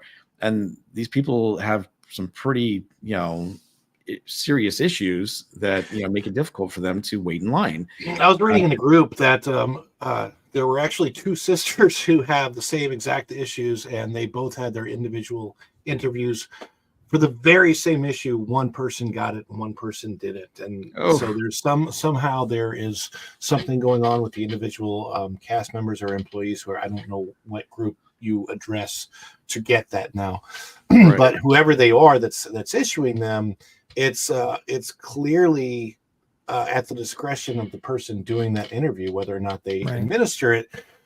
And I've had the same experience with security guards where you pull up to a resort and it's either really, really hard to get into the resort or it's super duper easy, depending on the discretion of the security guard. And I don't necessarily know. I've never been involved with security, so I don't know exactly how they make those decisions at the time. I know when I was a cast member, I actually had problems with security not letting me in when I'm showing my literal cast member ID and my driver's license, and I'm 5 minutes from the time I need to clock in. So I'm like, yeah, you never know exactly how that's working out. But overall, I think that they're going to have to maybe allow a little bit more leeway, while at the same time, clearly, yes, there was definitely some abuse. It's harder to tell that, I think, maybe at Walt Disney World than it would be at Disneyland, because right now Disney World isn't that busy from my experience. I mean, for one, it is super hot. It is kind of annoying to be out there. So a lot of the locals don't go this time of year when we have passes. But also, I think just generally, I've seen the pent-up demand is pretty much gone from the pandemic era. And there's also a lot of audience that are disgruntled with Disney right now, a lot of those things that they're doing. So it is very different out here, I think, in Florida than it would be at Disneyland as far as the parks are concerned. And I think when Epic opens next year, there is going to be a major difference in attendance, because Epic, everything I've seen from Epic blows anything that Disney has going on away completely. And especially with IP like Mario and Donkey Kong and things that a lot of kids want that they're not getting at Disney. My son, he's just engulfed in games, right? But he loves Mario, loves Donkey Kong, loves that IP, and they don't have anything like that for him at Disney where he can be engulfed in his games other than going to the arcade, which is outside of the parks. So next year, when we can get kids from around the nation that are normally sucked into their machines going, hey, you can go meet that character in a park, they're going to love that. Now, absolutely, we may be talking about Epic Universe shortly here, but I think what's going to happen with the whole DAS system, I think Disney's going to evaluate how things are going, and I'm sure they're getting a ton of complaints right now. I know that I have some friends over Walt Disney World who are trying to make reservations DAS pass set up, and they're not able to get the DAS pass, and so they've sent letters and emails to Disney to express their concerns. I think once Disney kind of sees what's happening, what's going on, maybe they'll become maybe a little more lenient. I'm surprised at some of the people who are getting turned away, because like Ron said, if you got two sisters, one got it and one didn't, and they have the same issue, what's going on? So they may try to obviously hash that out. But I think eventually they're going to, see what's happening, what's going on, and try to tweak it a little bit, and maybe it'll become a little more guest friendly. But yeah, right now they're really scrutinizing and giving people a hard time about the DAS.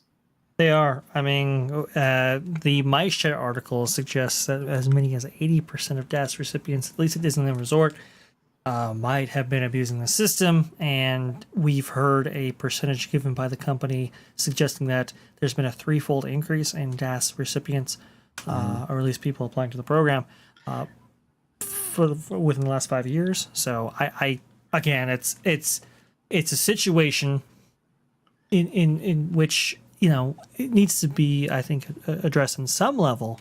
But are they scrutinizing to the point where they're actually leaving people who genuinely need those services out?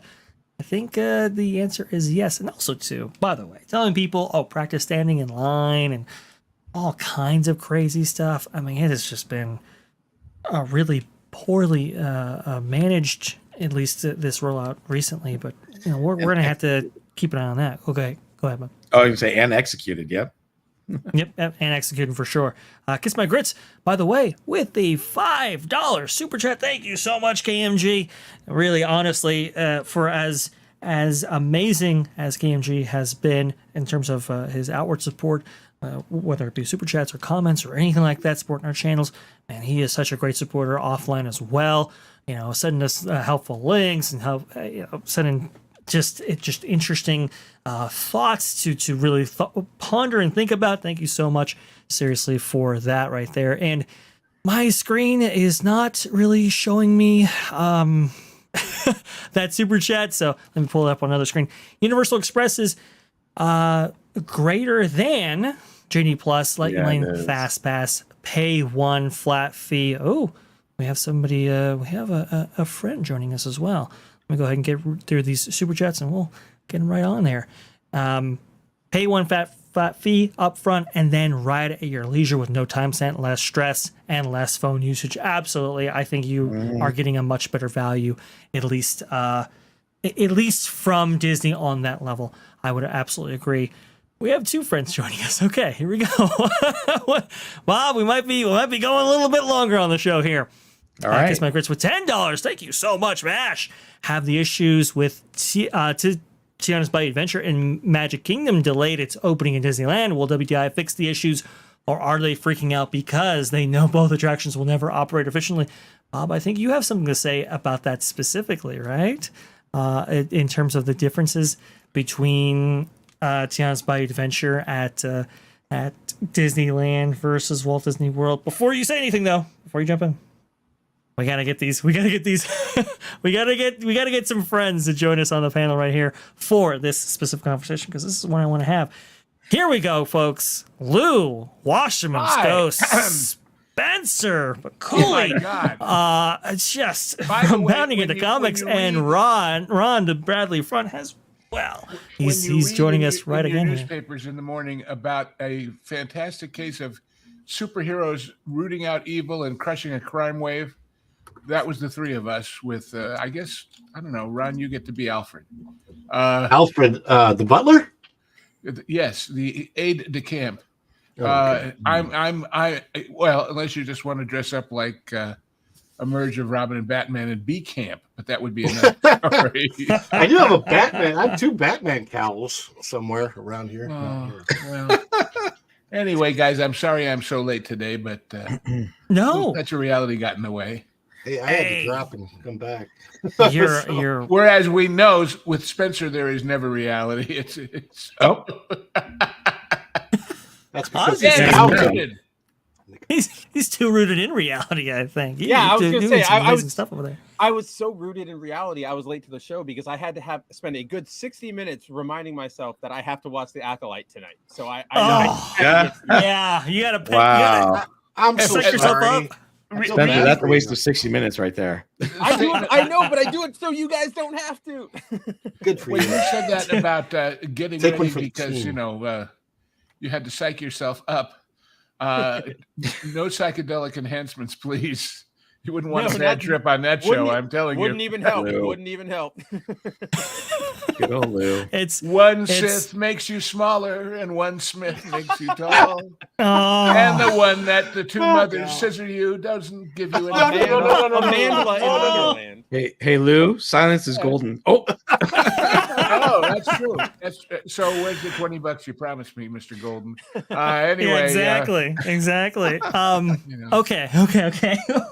Whoa, we're that's all right. Hey! I just figured out the job I want. I want to be the guy on this channel who says I take the bribe, so you don't have to. You Anyway. can't legally get in trouble if a ghost is taking bribes. That's I think that might be in the Geneva Convention. Look it up. No, I think that kind of sounds like a Kurt Russell Disney film from the 60s. The ghost that took bribes in tennis shoes or something like that. I don't know. Oh, Lou, you just reminded me. Kurt Russell with who was it? Oh, I can't remember the group there, but Kurt Kurt Russell was tasked with with promoting the Haunted Mansion when that thing opened in 1969 Oh, That back was at awesome. Disneyland. Bob, you remember this? Oh, I remember. It was very, very cool. So was that in one of these little bumpers on the TV show where he's showing you, hey, kids, just because you're an all-American good kid, you won't get too scared by this, honest. No, yeah, that's the crazy thing. They had like a whole special with him, I think as part of the Wonderful World of Color back in the day. Oh, boy. Yep. I just amazing little time capsule right there. I believe, who did he do that with? It was a It had to be somebody. a musical I group at the don't time. remember it, but the Osmonds. Oh, okay. Oh wow. The Osmonds, yes. Osmonds, I'll that's put. what I that was on going to screen say the over there. Osmonds, and then like guest shots by what? Sebastian Cabot and Vincent Price or somebody, but oh yeah, See, those were that's the days. back in the day when they used to promote that. That's how they promote these rides and attractions. And Oh, what's her name? EJ. Yeah. Is her name EJ Peaker? oh, the girl? Something like that. Yeah. I don't know, but I know the Osmonds very, very well. And here's a young Kurt Russell right here. Well, he He's not narrates in the over this a box, lot. yeah, he But does he's- that. It's got to be EJ Peaker. That was her name. She did a lot of Right. sort of Love Boat. Yes. There's Kurt Level. Russell right There's there. Kurt Yeah. What? and Yes. Yeah, little Donnie. that was the battle of the. We're not going to have skinny Wayne. ones like Spock sideburns of that period. Wow. No pointy Hanging out ones, with the just pushy Osmonds. ones. Crazy stuff. Look this video up. I would play it right here, but Yeah. I'm That sure was, they'll grab us. Is that Oh, of course. 73? I'm a little bit theme park. I'm a little bit Yes. haunted house. Should be 1970, Spencer. I think of the date Oh my on that gosh, right there. that's so 70. 1970. 1970. My God, I was 71 class of for high school. So Isn't that crazy? Isn't that crazy? Okay. All right. Back on it's track crazy right here. because it makes me 1 degree of separation from Kurt Russell because I know all those guys really well. I used to work at the Osmond Theater in Branson, Missouri. oh, Like, what? I've had Merrill. I remember Merrill. He goes, "Hey Ron, I'm in the mood for steak and lobster." Wow. And he hands All me these like things. $60, and he goes, "Run down to Outback and get me some steak and lobster. Keep the change." Oh, so fun. Goodness. Yeah, they're Goodness really gracious. really good people. And it's keep, weird. keep the like, I've change been and in you their had to house and pay like everything. $50 extra. Yeah, he was cool. So, Good people. as people know, I actually have a video just for this occasion right here, provided by Rare Oswald, doing a great job on Twitter right here, of the T-posing Tiana as part of Tiana's Bayou Adventure to go along with the super chat right here. Bob, Oh man. we know, I know you know, there are some very interesting things going on with Disneyland's version and Walt Disney World's version. Could you get the viewers up to speed on That is that? what it looks like. Yeah. So I think the difference over in Disneyland is that they've got a lot more issues, and we've talked about some of those issues briefly here on the show. Yep. But basically, there's a few things that they are finding, like the electrical needs to be redone. Obviously, some of the plumbing needs to be redone. They're finding smells coming out of the Briar Patch, which is really crazy. The Briar Patch is the old trading post, and the trading post has been there since Disneyland opened. And so 56, it's, I believe. Huh? But you didn't know that far around the river was backstage. Then it wasn't until they expanded. Well, I mean, 'Cause it all ended with the Swift house there, more or less where New Orleans is now. it was around the time of Disney, so right before Yeah, he yeah. died. So it's been around for a long time. Wiring, Maybe that's the smell. But when they opened up that back area, they found some smells going on, and we're wondering what the heck is going on. And as Vash showed, I think on one of the episodes briefly, there is from the train, which you're going by on the train, you can see all this construction. They're digging out all this dirt. But on top of that, you've got a bridge that goes over the log ride as it drops down, and that's out of code, and they're having to replace that bridge, which they're closing down that whole area July 8th, and it's going to be closed off where you cannot walk from New Orleans to Galaxy's Edge at all until they get that fixed. And so, and I think there's more to that. There's some other things I think Vash and I are familiar with that we're not talking about yet, but there's a lot of things that they're having issues with. Well, a smell in that area says something went wrong at the Golden Bears Oh, stop. Plumbing. Well, no, I mean seriously, the fryer grease and what have you can be interesting, and that's the only thing out there that would cause a smell. Well, that's Hungry interesting. Bear. Hungry Bear. That we hope is causing the smell at least. Well, and they're redoing the whole Hungry Bear. They're shutting that whole place down, obviously. Right. Yep.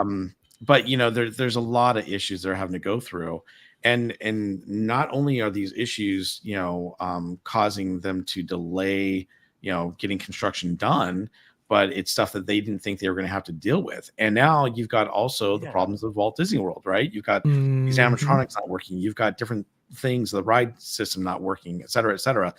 And you're trying to do this over at Disneyland at the same time, and you're delayed with the construction. Now, Disneyland has not announced an opening date for Tiana's Bayou Adventure at Disneyland at all. The rumor for a lot of people was, sometime around November, something like that. With everything that I currently know and can talk about and cannot talk about, I'm telling you right now, my prediction is this is not opening up until 2025, and maybe first quarter, maybe second quarter, but it is not opening up in 2024 here in Disneyland. That's my prediction because it's so bad over here at Disneyland, and they're really not talking up or saying much over here. And I think there's a reason why. It's a better way to go than what they've done here. I don't care if it's delayed. It is. But I mean, it's horrible here, and I think that they should have at least waited another month or 6 weeks before they handed it over to operations. Right now, apparently the handoff might have not even taken place yet. They were worried about missing summers, why they didn't, and now this means they're not going to get Christmas in the West Coast, and that means capacity-wise, not just you don't have Splash Mountain, you don't have Pooh, you don't have that whole area back there behind it. Wow, yeah. That's going to be a severe hit to capacity if they can't get this open by November. And I think Bob is right. I think they might delay it. Go ahead. Sorry, Luke. What's going to be interesting, I think, is, Lorraine is going to cover it. And Ron, I'm not sure if you're covering it this week too, but I know she's covering the grand opening this week. Yep. So between your two channels, I'm sure we're going to get a lot of great footage and seeing what happens. But to me, this is really disappointing that, you've got a ride that is going to grand open this week, and we're not even sure if it's going to. Now, look, every ride has problems and issues. I get that. And you have some breakdowns, but this has had, it's not just ride breakdowns, but it's the fact that, people are having to be evacuated. The ride animatronics like Tiana right here, not even working. Yep. You've got a lot of issues. There's a lot of issues that aren't even being, broadcasted out to the public yet that are happening. Here's a note to Imagineers in the future. Make the "I'm shut down" expression smilier. Not the deer in a headlight coming towards me with the speed of a freight train. Why the generic T-pose that you would use more in animation than you would use in the physical She is advertising. She is advertising for the use of special spots. Yeah, can't you at the very least leave her posed or something? It's so weird. Also, too, I believe. Oh, you know what? I might not actually have it. Mama Odie. There's a video going around as well of her being paused as well. Mm-hmm. The water. That. Did you see the thing I found early this morning? I think I goofed and didn't send it to everybody, but the Orange County Register obviously didn't get the memo about not using the word voodoo. There's a big splashy story in the Register this weekend, and when it talks about it and how wonderful it all is, and then the voodoo priestess Mama Odie, and I went, wait, stop! You're not supposed to say that. Well, it's not voodoo priestess, it's voodoo queen. Hello, retraction incoming. It's a Bayou fairy godmother now. OC Register. Is that Bradley over there? Come on, Bradley. What I don't understand is if they can have a Bayou fairy godmother, why can't they have a Bayou dark magician? Or they don't have to use the terms voodoo to have Dr. Facilier in the ride. That was a dumb excuse, and it would have made a lot more sense if Dr. Facilier would have used his dark magic from the other side to create a mountain in the bayou as an obstruction for you to do whatever the heck you have to do in this ride now. Yeah, Brady McDonald wrote it. Is that somebody you know there? Sorry, yeah, Brady McDonald. So I thought it was. You know what it was? I was looking at Ron. I was like, Bradley. No, it's Brady McDonald does the coverage for Disneyland now. Look at it. It's down Here's the story. You got it. There it is over on the side. All right. Let me go ahead and try to get this up because OC Register articles, well, And what's funny is they can be they've finicky. got a picture of Big Gator with his skin off, and all the armatures and everything are white. He looks like an alligator stormtrooper. Yeah. Well, so here's the thing. We have been getting reports, and I should have I should have found a way to put these up before because they feature some language that I'm not comfortable necessarily associating with the channel. But there is an ex-Imagineer who was very, very vocal recently about his disdain for this attraction specifically. Not the theme or anything, but just how the Imagineers went about it. Because you're talking about a very wet and humid environment that is in Splash Mountain, especially at Walt Disney World.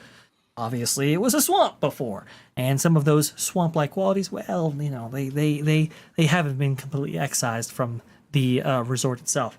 And so he was talking about how, because it's the way Splash Mountain is constructed, the way it functions. Obviously, it's a water ride. It accumulates a little bit of excess, specifically in the form of black slime on all of these surfaces, and it just coats everything inside the actual mountain itself. Now, that's obviously why it has to be refurbished on a regular basis and so forth, right? In order to ensure that this attraction is looking its best.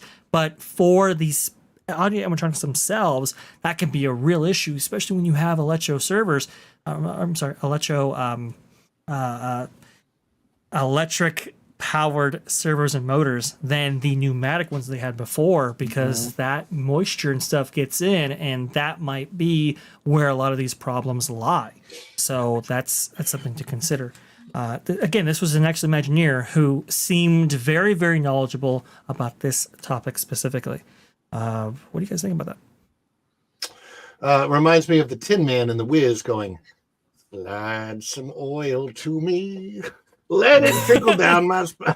It's just because that's what's happening to the animatronics. They're frozen like the Tin Man before he got his oil. But they're, I mean, look at these are very advanced animatronics.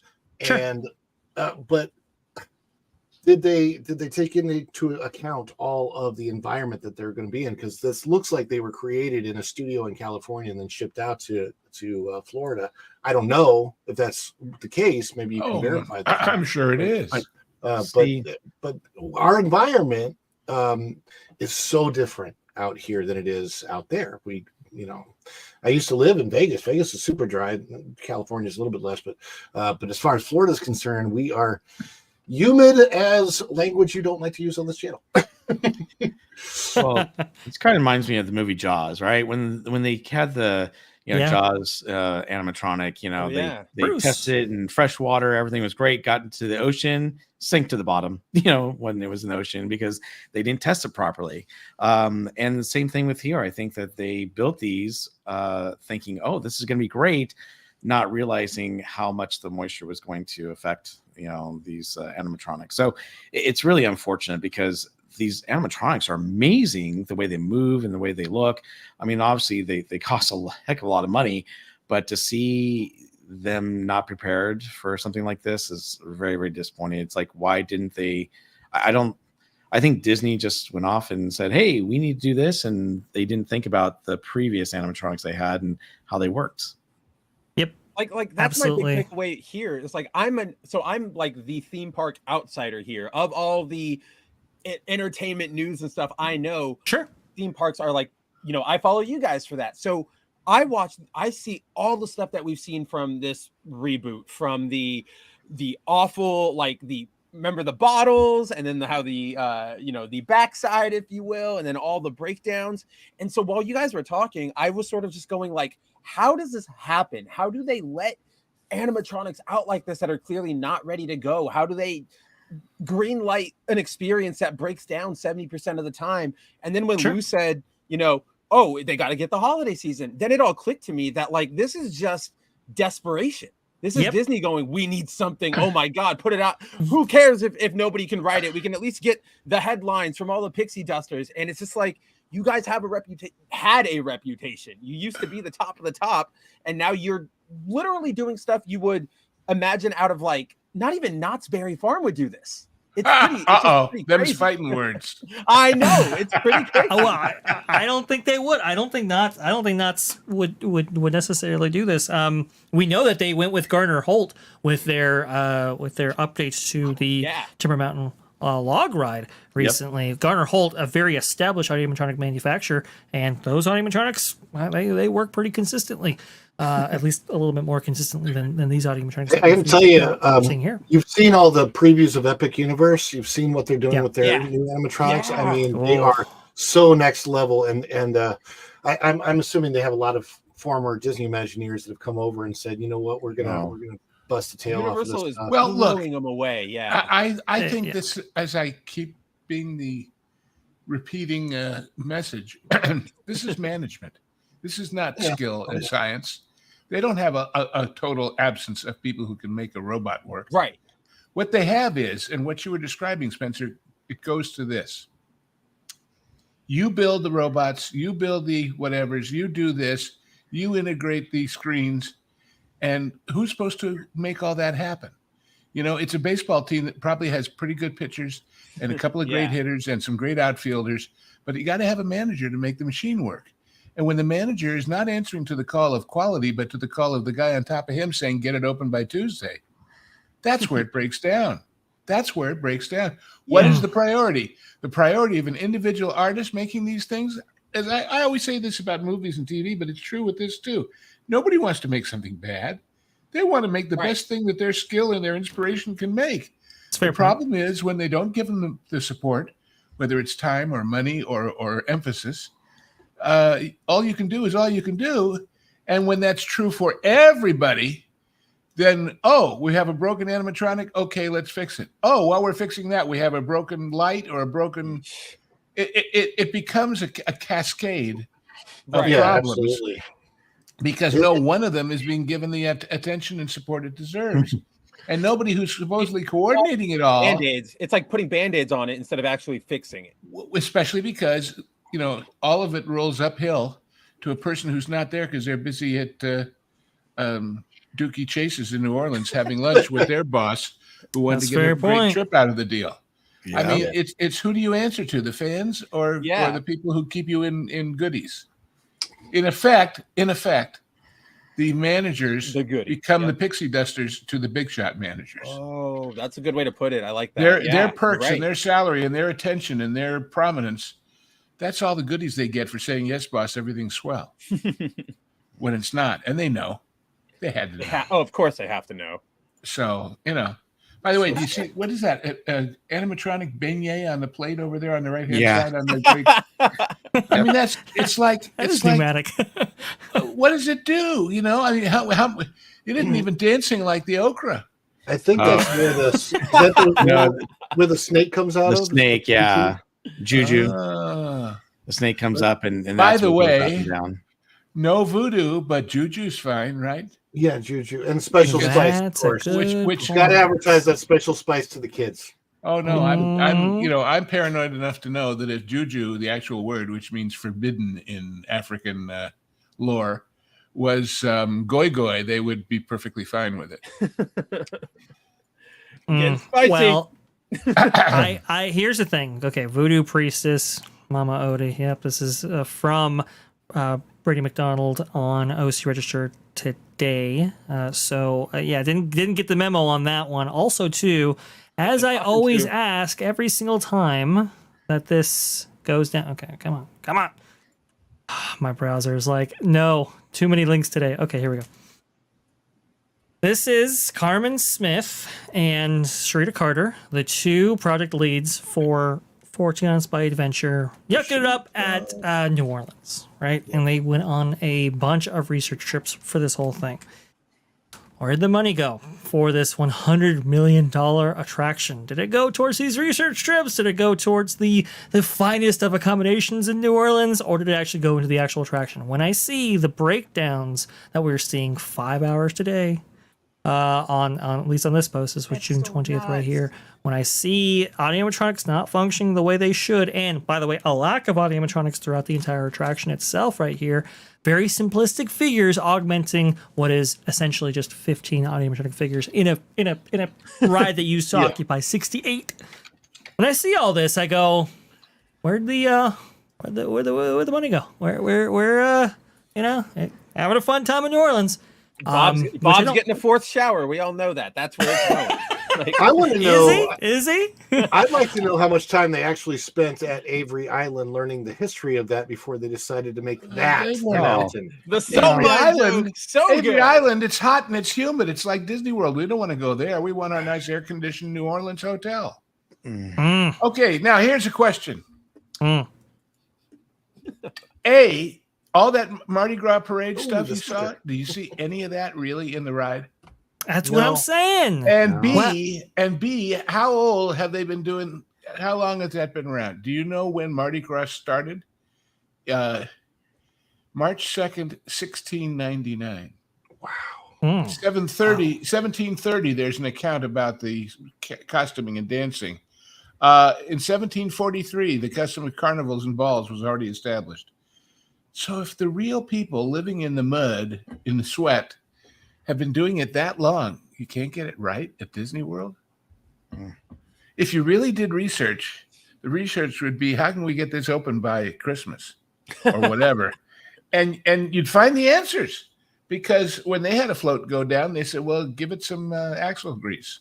They had the answers. Bob and Jeff. That looks like Jeff. Oh, that's just Jeff Alley behind Bob Iger right there on the log going down on Splash Mountain. Is that I guess the wind is doing it to her hair, because Bob suddenly got a flat top.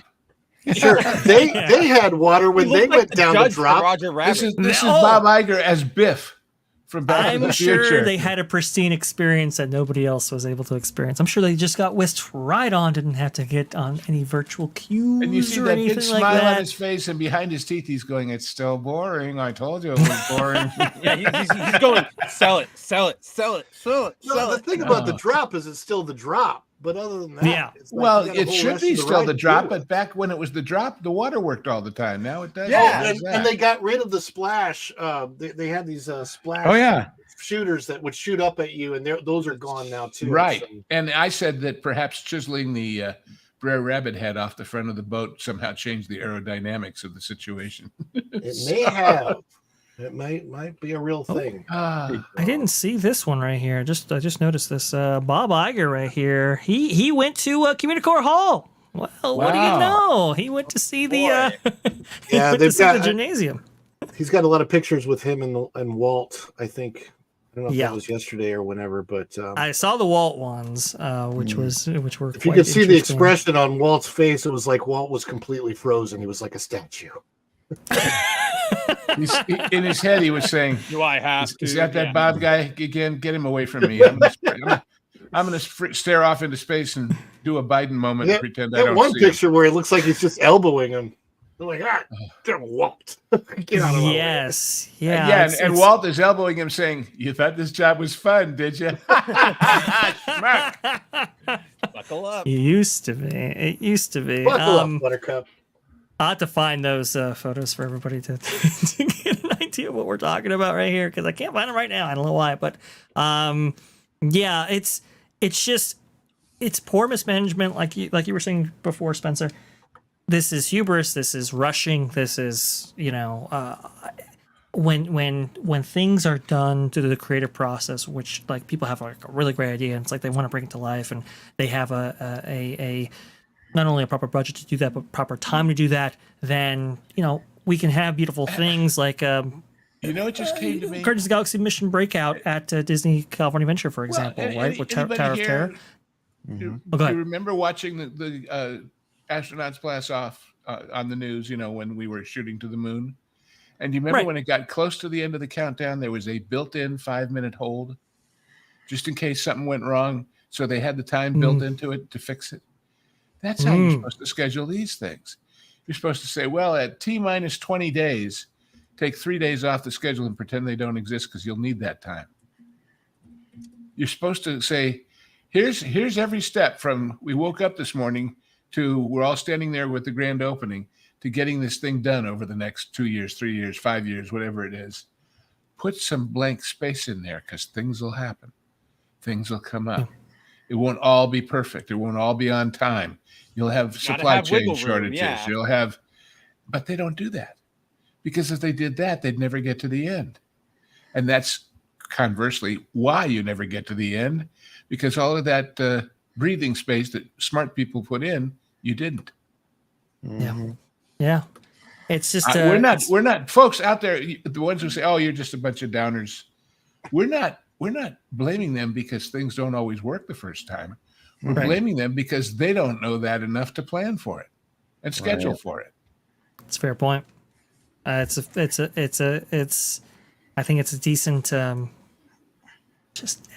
and they used to be so buttoned up on this stuff. They used to be so on top of this stuff. You would never see this before. And yet we're seeing it with more regular frequency than we ever have. I mean, I remember, look, like I was saying before, Guardians of the Galaxy Mission Breakout, I think that was a 9-month conversion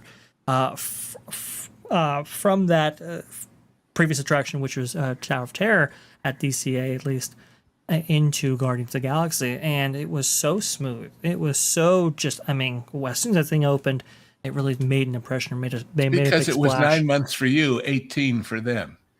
Yeah, exactly. To prepare all the museum exhibits there at the beginning. Yeah. They didn't just open the door and say, okay, start building them. They'd been building them and had them ready to slide in. And there were pictures the other day. They just closed World of Motion, Test Track. Test Track. And there was a whole story. Look, on the back side of the building, here's a shot that BioReconstruct took from his whiz-bing Air Force. They've got the big door open. That was the story. That they've got the big door on the back open. Wow, this is how much they're on the ball. And I'm going, you opened a door and got a headline? Wow, I'm going to start becoming the king of media in my house because I'm going to open the door every day. Wow. Man gets up, brushes teeth, film at 11, Well, here's the thing, Lou. The big difference between Test Track, yeah, exactly, Ron. Slow clap. The big difference between Test Track and Tiana's Bright Adventure is, guess who's footing the bill? General Motors. And guess who's on the board of Disney? Yes, well, it's the CEO of General Motors, isn't it? I can just see that board meeting. That one they have to she looks around and says, all those in favor of spending a lot of my money on this ride, raise your hands. And in her other hand, she's got a gun for anybody who doesn't. Yeah, this one they want to get right, obviously, because they need that sponsorship money for that attraction. I would also suggest that Chevrolet, that GM wants a headline every day when they open and close the doors, because they don't know if they'll ever finish the ride the way things go, but they can get some PR in the meanwhile that actually gets the brand name in it. That's true. The history of product placement goes back a long and delicate way. W.C. Fields, at one point, when he had his radio show, was having problems with his sponsor, which was one of the major tobacco companies, cigarette companies, but not Chesterfield. And he was sending a message to his current sponsor. If they didn't pony up and give him the money he wanted, he might go to somebody else when the contract ran out. And one night he did a whole unscripted, unplanned 5-minute tribute to my dear nephew, Chester. He's a wonderful boy, Chester Fields. He didn't have a nephew named Chester. He was telling Pell Mell or whoever it was, there are other cigarettes out there besides you guys. Come through or else. So if when they talked about how long it was going to take, somebody at Disney had said that, well, we'll ford that river when we come to it. It might have helped. But that's exactly, it might have helped, and we know that they don't make any of those. The other yeah, exactly.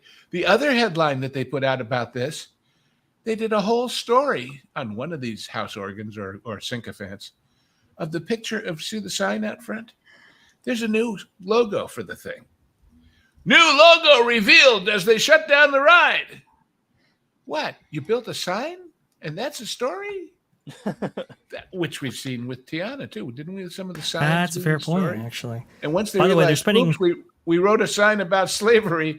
Suddenly, that story went away. They're spending about $100 million on this retheme for Test Track.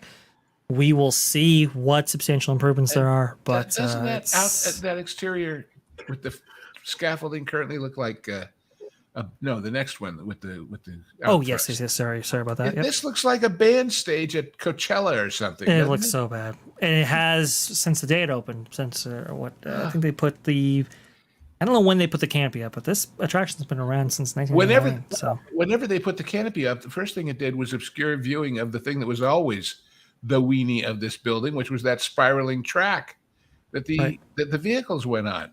Yeah, made that disappear, and and it's not there either, and who cares, right?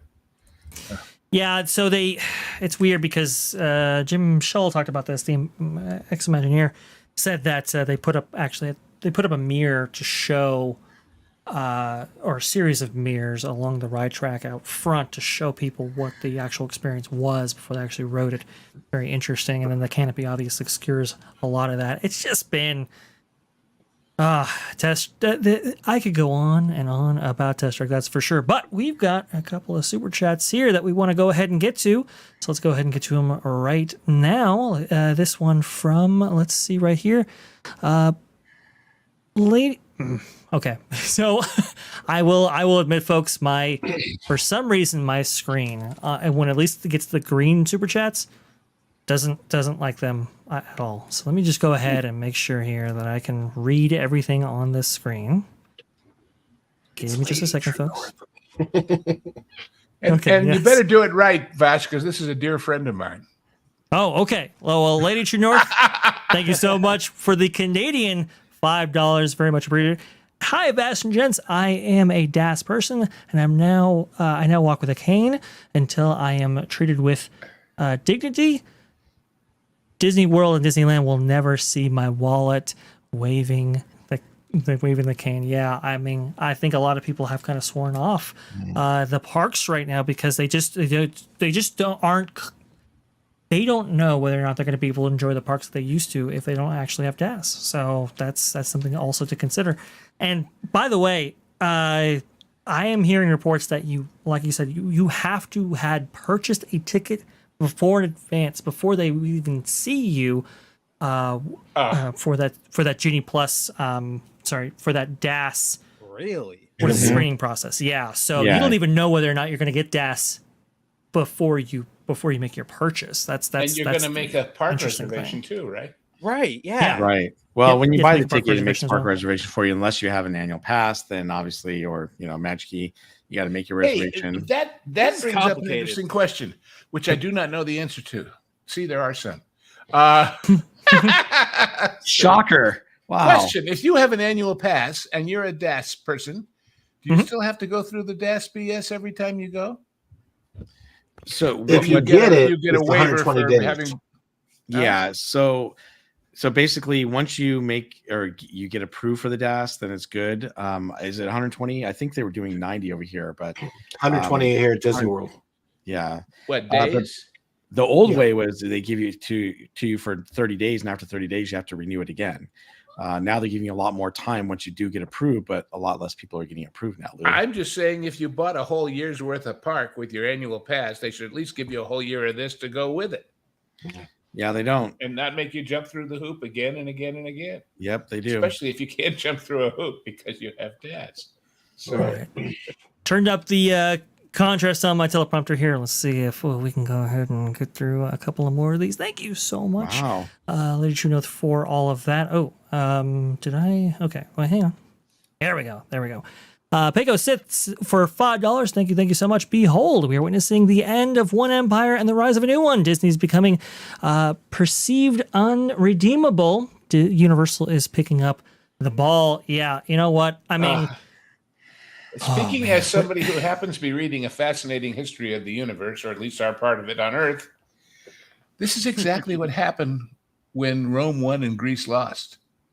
Do you know what destroyed Greece's dominance of the civilized world? Not armies, internecine squabbles. And not, I thought you were going to say every time Athens got peace, they picked a fight with something. Well, but every time Athens got peace, they picked a fight with another Greek city-state. It was like they couldn't stand being unconflicted, and we're seeing that. And here we are. Yeah, it looks like Victoria Frankenstein's over there as the rap master DJ of Monsterland in that picture. It really does. That's so funny. I never noticed that before. I in the hadn't artwork. either till Maybe. now, but She That's is. good. That would be cool, though. Actually, Oh well, that's come on and bring your interesting. muscles. I am a you know, she should be rapping over there. it was a That's so monster funny. mash. Well, thank you. And for all you Southern California people, you're witnessing at the back the end of Vandy Camps. But anyway. Thank you very much, Paco Sith, for those $5.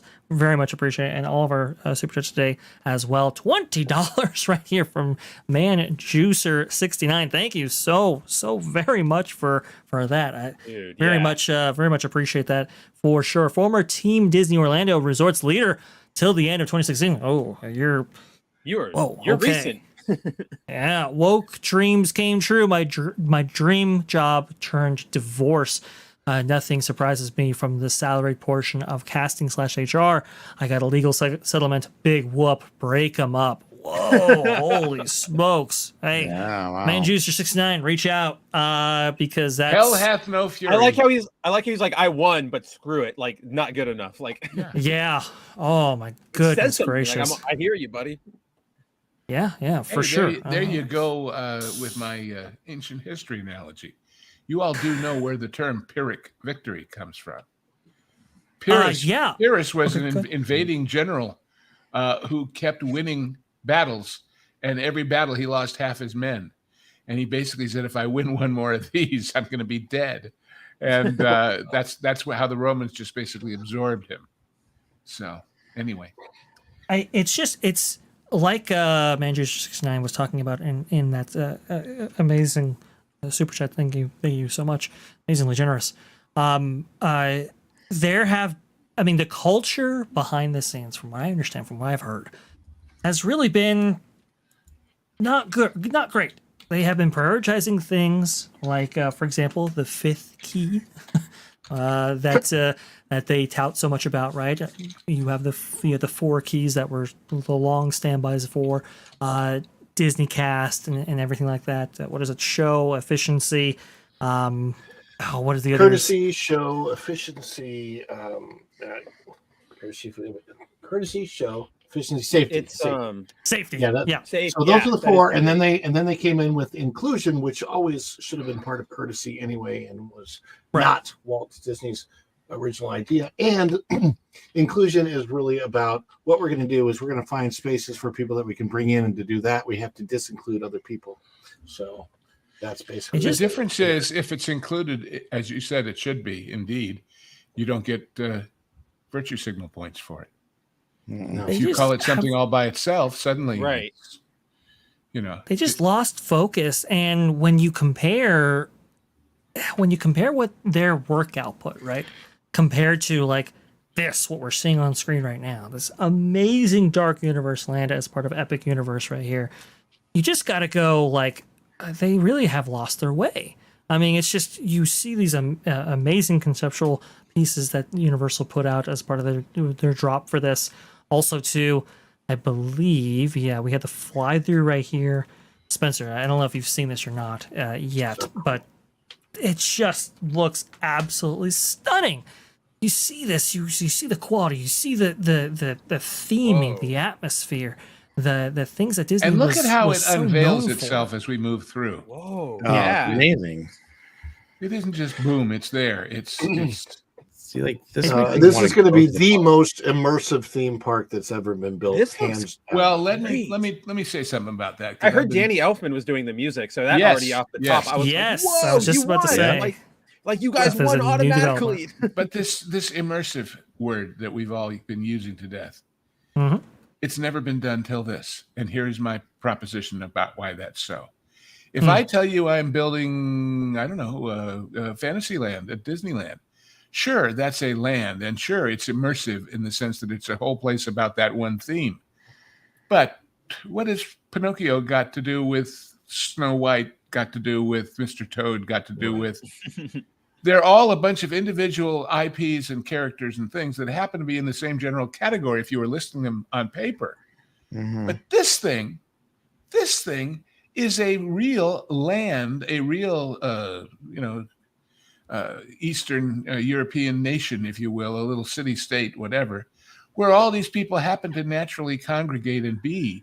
But the idea that you go from Mrs. Frankenstein's house over to the woods where the gypsies are, pardon me, the mystics, and from there you fly with the werewolves who don't fly, and from there you go talk to people eating steak on steaks, and it's all one unified thing. That's new. So cool. That is So next cool. level amusement park thinking. That is, we've had these monsters around in the movies for almost 100 years, and in legend before that. And somebody's finally said, well, they weren't all together before, but they are now, and here's why, and made that work.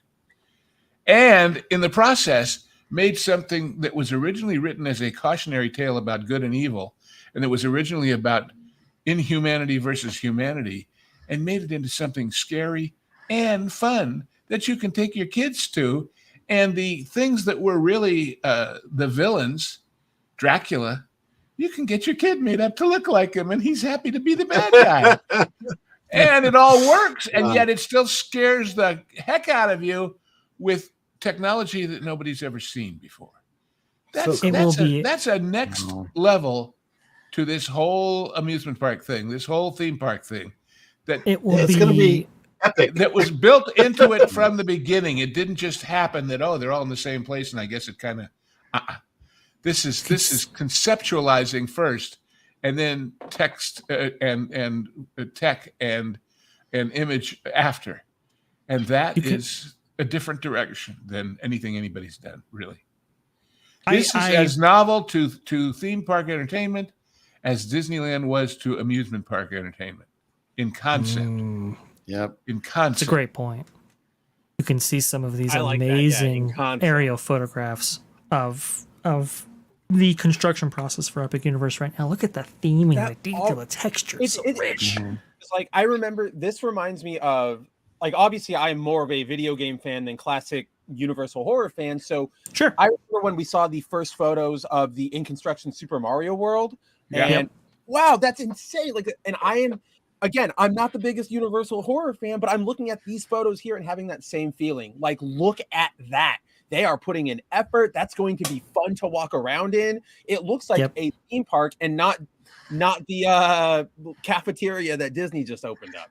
Yeah. It's crazy how they would debut something like this. And with this coming, and here's the thing. It's going to be a sonic feast, not just for the eyes, but for the ears. As Spencer pointed out right here, Danny Elfman on his official Twitter account, the Universal Monsters have always been such a big part of my life. I'm grateful and honored to have been chosen to compose the music for this new Dark Universe land in Universal Orlando, Epic Universe, obviously. I can't wait to go. This is only one aspect, by the way, of this park. There's 4 other realms right here. And with a lot of space. And this already has an expansion pad built into it, by the way. Yeah. Yes. Wow. Yep. And see, that's when I say concept. When I see the wholly empty expansion pads is what's the next land. That's fine. The new portal someday. But when within these things, they already have space. They have space just because, that's left over. I guess we'll do something there someday. They have space and plans and ideas and know what they're going to do. For example, when we finally in the next one get to see the Harry Potter part, there's a whole area of that's already they're getting going with it a little bit. That's going to be after the opening, well after, because it'll take a while. Where you're gonna have dinner at Hogwarts. You're going to go in and have a dining experience with all the effects of all the students there in the big hall. So it's something to look forward to. Hell yes. I'm trying to find some of the photos from BioReconstruct right now to show you just the scale and the quality of it. You can see right here on your screen just how massive a footprint this whole thing has. I mean, this is going to be one of the largest theme parks in the Orlando area, and that's up against some big ones like obviously Magic Kingdom, Animal Kingdom, and so forth like that. But the level of detail and quality imbued into every single section is mind-blowing. I believe, like, for example, you can see Isle of Burke. It's like way off in the distance of this, right behind the kind of coaster area right here. Yeah. But somebody took was looking at an aerial photograph from BioReconstruct, and they were seeing something like 70 workers on site attempting to Yeah. bring this thing to life. I mean, it was Yeah. outrageous. You can see right And, here. and another thing comes to mind. Mhm. In that same issue, or at least linked on the same page as that article I showed you earlier from Orange County, was a sort of quasi-editorial by one of their people talking about, well, if Disney's going to build another park someday, it should all be indoors. Because I was just in Orlando, and man, that heat is killer. And look at how they're doing all these totally indoor parks in Dubai and places like that. Well, let me tell you something. Orlando is terrible weather. That's why every time, by the way, folks out there in the audience, in one of these chats, somebody, hey, so we're all going to get together live as a meetup in August, right? And in summer, right? And I'm going, why the hell do you people want to go when it's so damn hot? Why won't you admit the expertise every time of none other than Bob Iger, who says it's too hot in Florida to go to these places? Let me tell you. And then Vash, have you got some of those sort of standing after you've come in the entrance, looking across Celestial Park pics? That's Orlando, and it's hot, and it doesn't look hot. It looks fantastic with the fountains and the trees and the. You want to have outdoors in the theme park. That's what it's about. That's how you get the scope and the scale.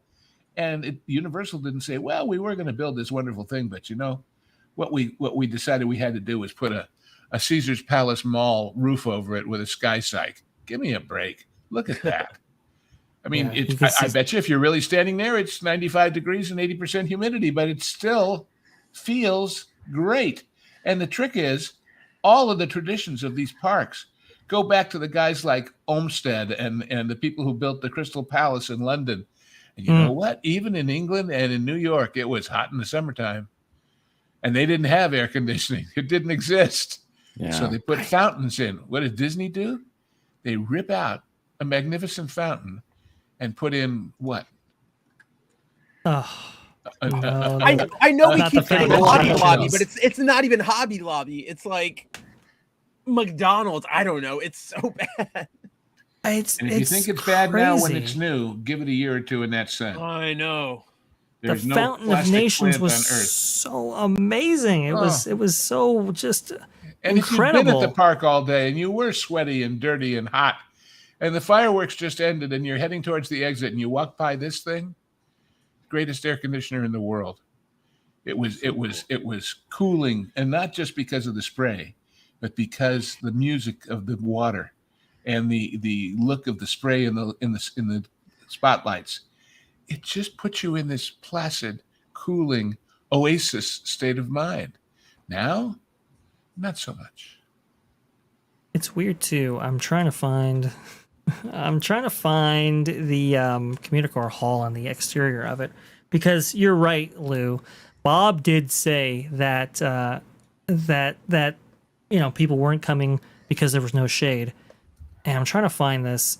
Yeah, well, I can't right now. Because there was no shade, we put a show venue in a place with no roof, and no walls. So this show area right here that people are going to be seeing this Encanto show from, there's like no shade here at all.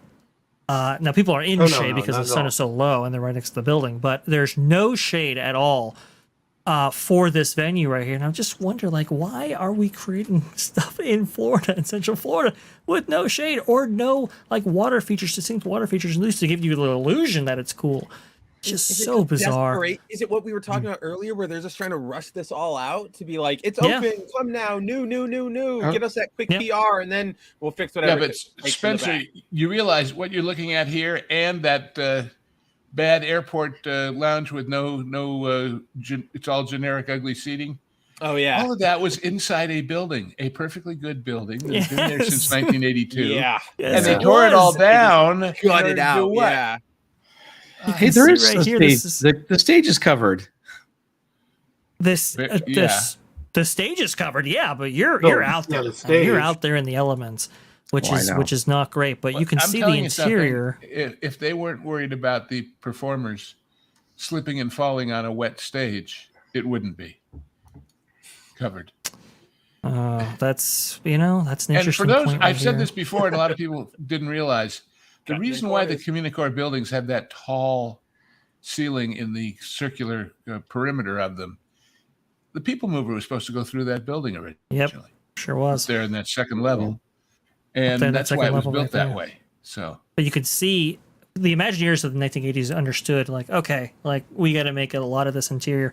That's why you have like these big pavilions that are so enclosed, like the Land Pavilion, for example, or north and east of the old Communicore structures that existed before. There are multiple pavilions, the Imagination Pavilion, all enclosed because they knew it's hot in Florida.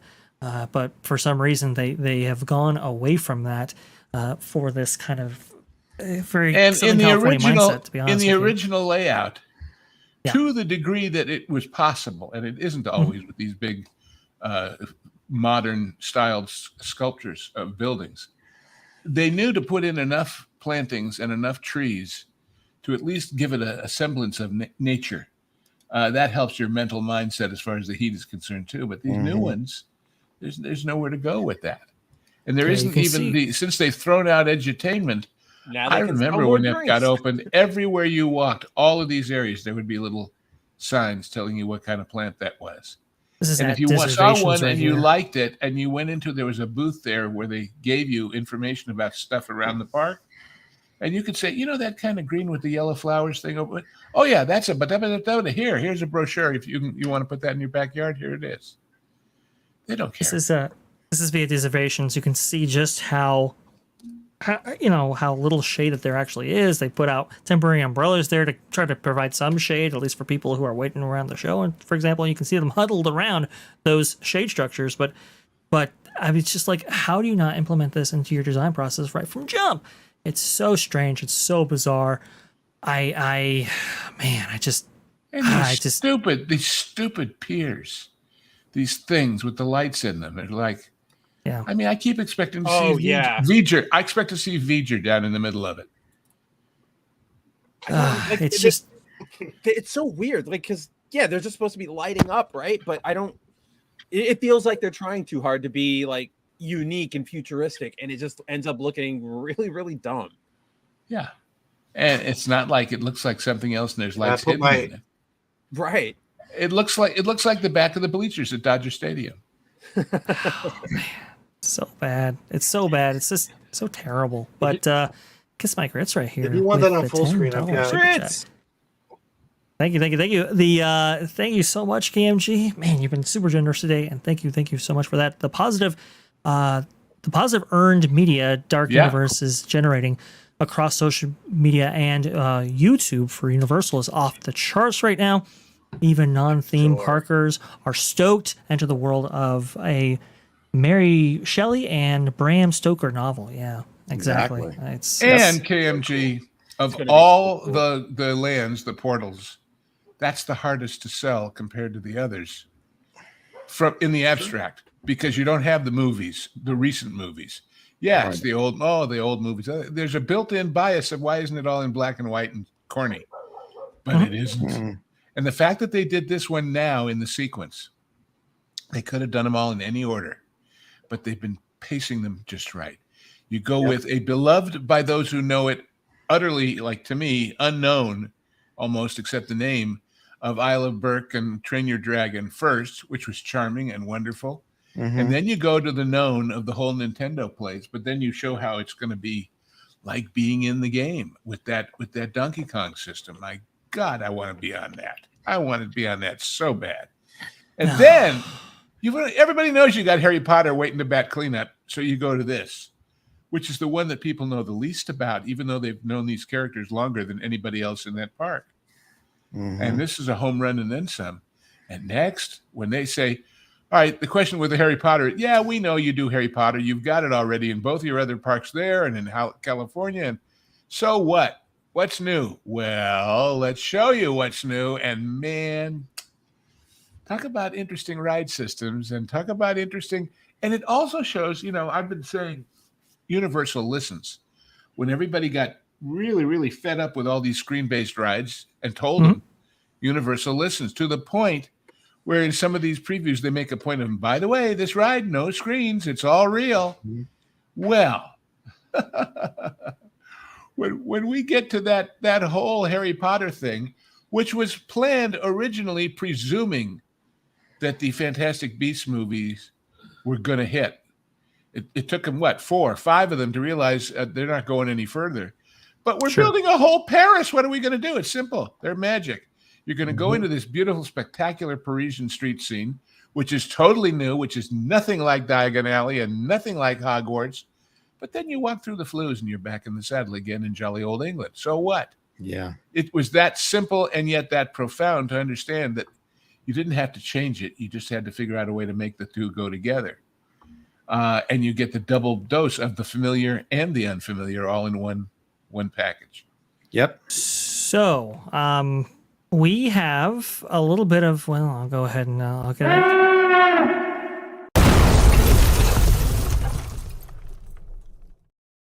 Was not counting on this guy right here. We have the latest report from James O'Keefe on his Disney tapes right here, and the chat is going crazy. So I know we have gone way longer than ever I expected, and I know some people didn't sign up for that. So I'm going to go ahead and put in the chat right now.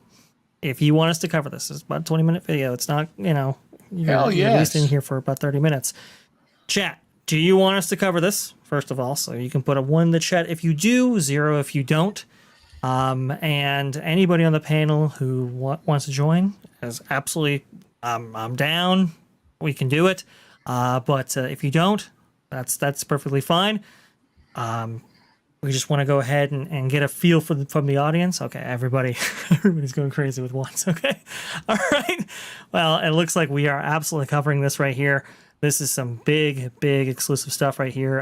Let me just make sure that I can actually share this because I had a bunch of videos playing. That's what I was trying to do in the background right there. Let me just make sure this is good. Okay, yeah, no other audio from anything. Yep. Okay, we're going in it, folks.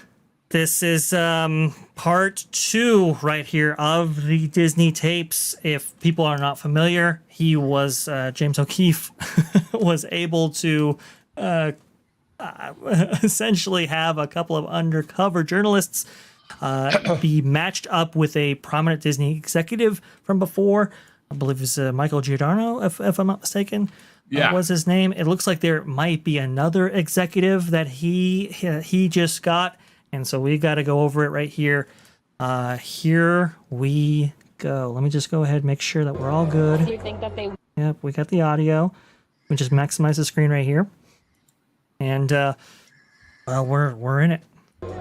Do you think that they wouldn't hire a C-suite who's not white or not Jewish? In entertainment, no. There's also like glass ceiling for that. I feel like it's not, there's a glass ceiling. It's not quite like being breached yet. You're not going to see a CFO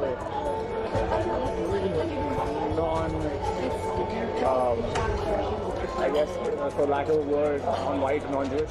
Unless you are a white Jewish man, well, you're likely never going to see Disney's C-suite. She was like Asian and Hispanic. Haitian. Hispanic mix.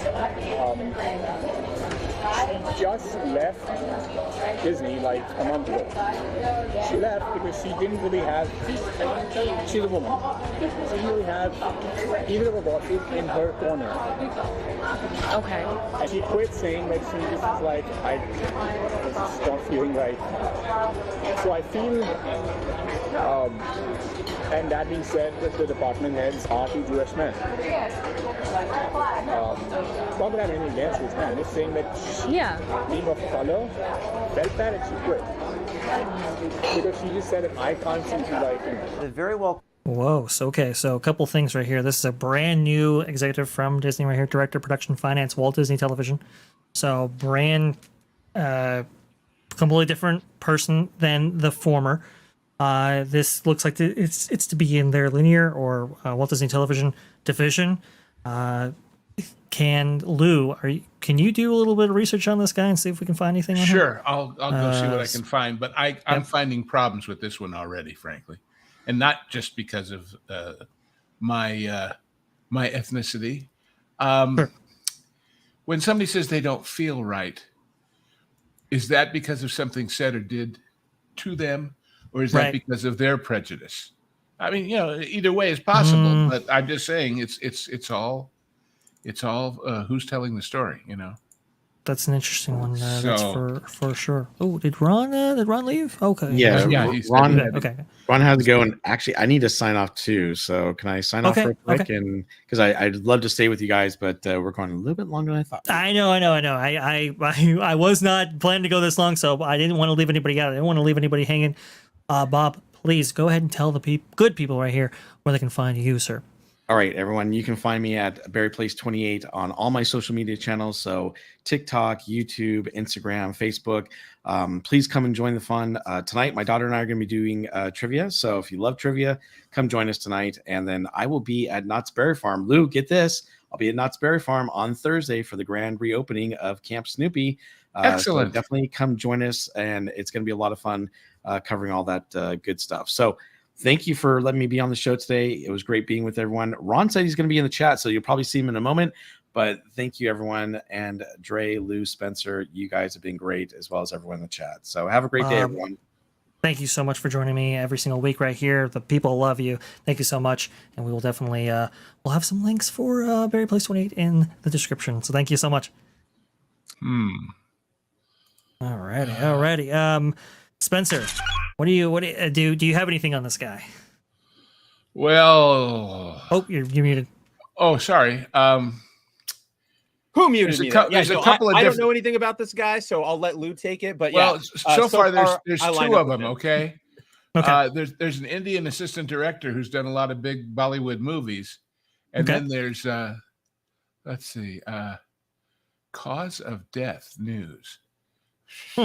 Might not be him. That might. I think he's alive still. But well, here Well, we go. This that's- was taken like 4 years No, ago. they're calling He's this okay. article about him and inclusion and hiring practices cause of death, which is kind of strange. News, it says. Okay, so that's like the website or whatever. No, this is on something called Trends Newsline. Let's see. Talk a while and let me get a little more information. Yep. because I gotta wade through some of this stuff. Let's continue on here and let's see how far we can get into this. Back on. By the way, audio is good for everybody. Want to make sure. Okay. She said it, I can't seem to like it. The very well qualified Haitian Hispanic woman who had rapidly worked her way up the Disney ladder left the company, acknowledging that she likely had no future there, oddly enough, because she wasn't white, Jewish, or man enough.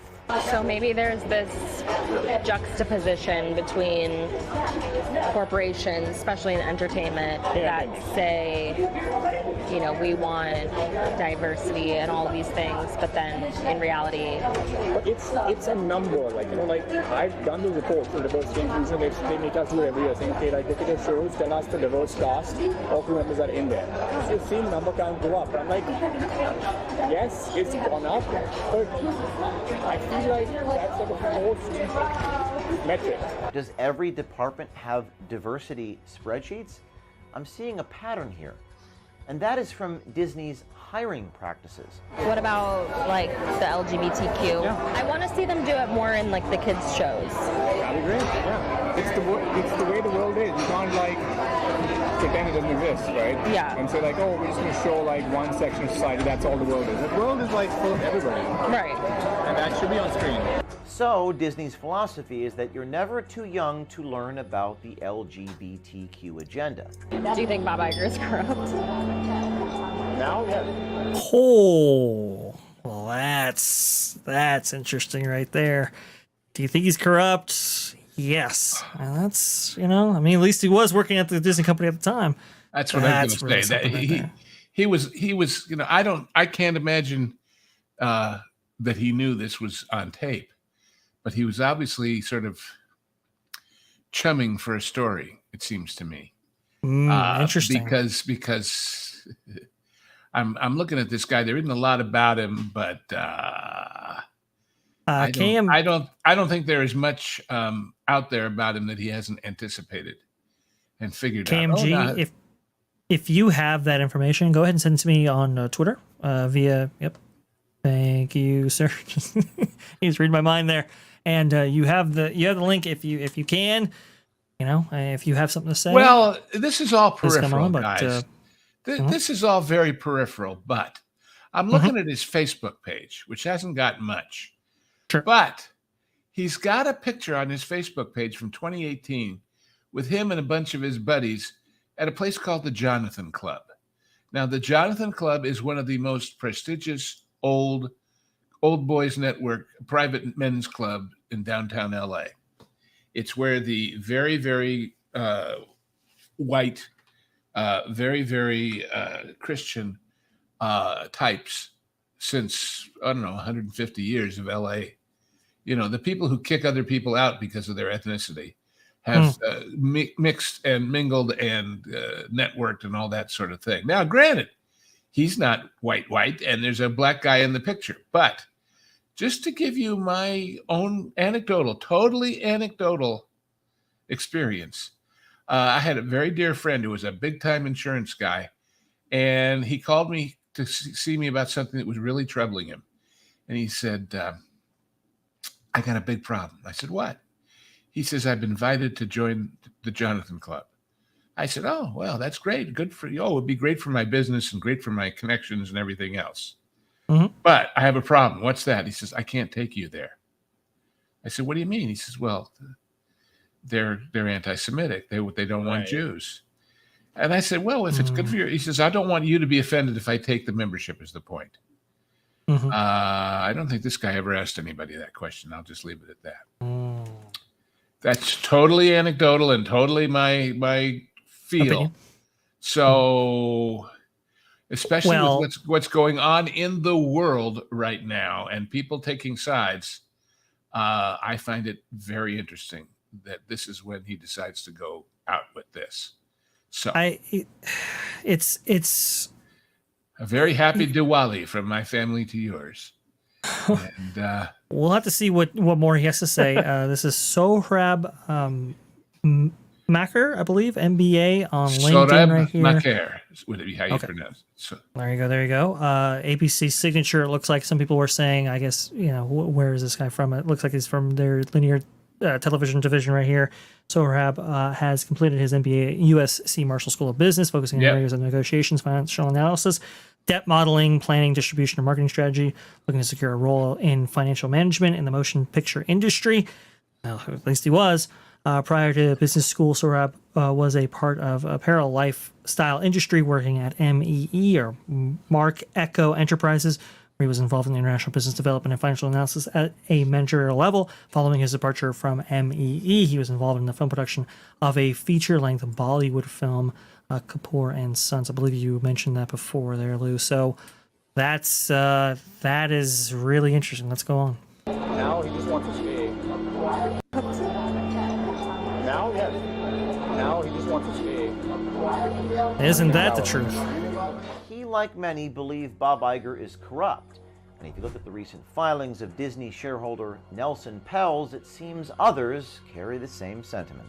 Last week on the Disney tapes, we met Mike Giordano, an attorney and senior vice president at the Walt Disney Company, who made it very clear that Disney promotes blatant discriminatory hiring practices.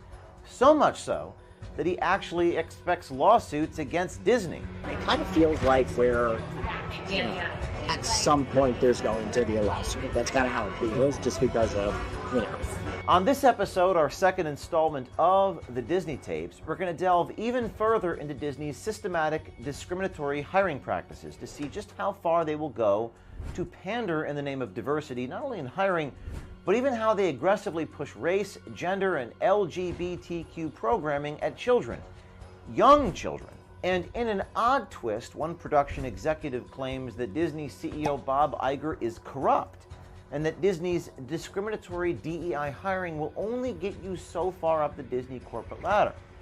But if you wanted to get a top job in Disney's C-suite, you better be a white Jewish man.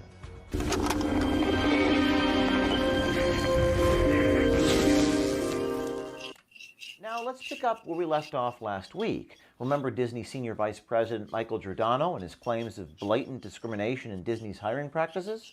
Certainly, there have been times where, there's no way we're hiring a white male person. Just kind of unspoken. There are times when it's spoken. But How would they say it? there's no way we're hiring a white male Mitchell.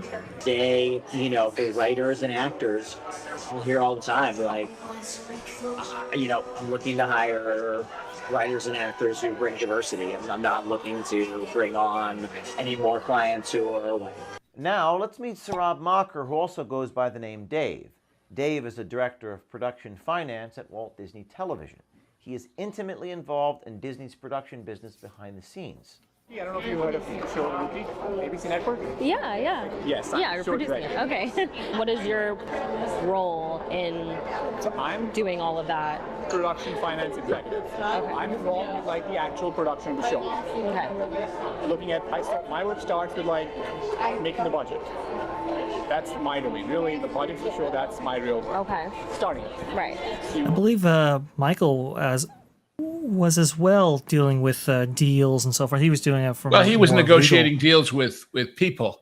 Yeah, This he guy's is saying talent this guy's saying negotiating. he's the one responsible for all these budgets that have been totally unrealistic. So That's good. That's a good the point. budgets which he carefully worked on so they could tear them up and ignore them and wipe their butts with them because they're spent 10 How's times Captain more. America doing over there, guys? Yeah, well, Mm, except this is good television, point. so this is more like how's She-Hulk doing over there, guys? how can How's you get Acolyte through doing? wait a minute, Spencer. Yeah, how's the Acolyte doing? There you go. You get a prize for making it third in your list. How you are the one man on the internet today who hasn't got the word Acolyte 2 synapses away from I'm their in mouth. denial. I am in active denial for the next 4 hours before I have to watch it. Anyway, That's a fair point there, Lou. He does definitely deal with budgets, obviously, with Disney's linear networks and so forth. Very interesting. You work with the budget, you work with the different departments, and you kind of like wrangle together a number and you give it to the network and say, is this okay with your target? If it is, then it's a green lit. You lock the budget and you take it from there. Then we start with like the other parts of my work, which is mostly like, active payments, leases, making sure they're on track with the different budgets for every episode, right? Because we lock the budget for one main pattern, what we call it, right? But each episode can go up and down if it's going to so you have to make sure that if it goes up, something comes down. So you kind of like. Oh, okay. Yeah. So you're like managing it in real time? Yes, really like managing the producer, executive producers, make sure they're on target. Sorry about that. What's so funny? I'm sorry to be cynical, but the other guy was at least just sort of obvious. This guy's basically saying, well, if sleeping with the producer sounds sexy, what about the guy that manages the producer? That's a good point. It's just God. It's not enough for any of these people to get these big jobs with big money and big prestige. They have to show everybody.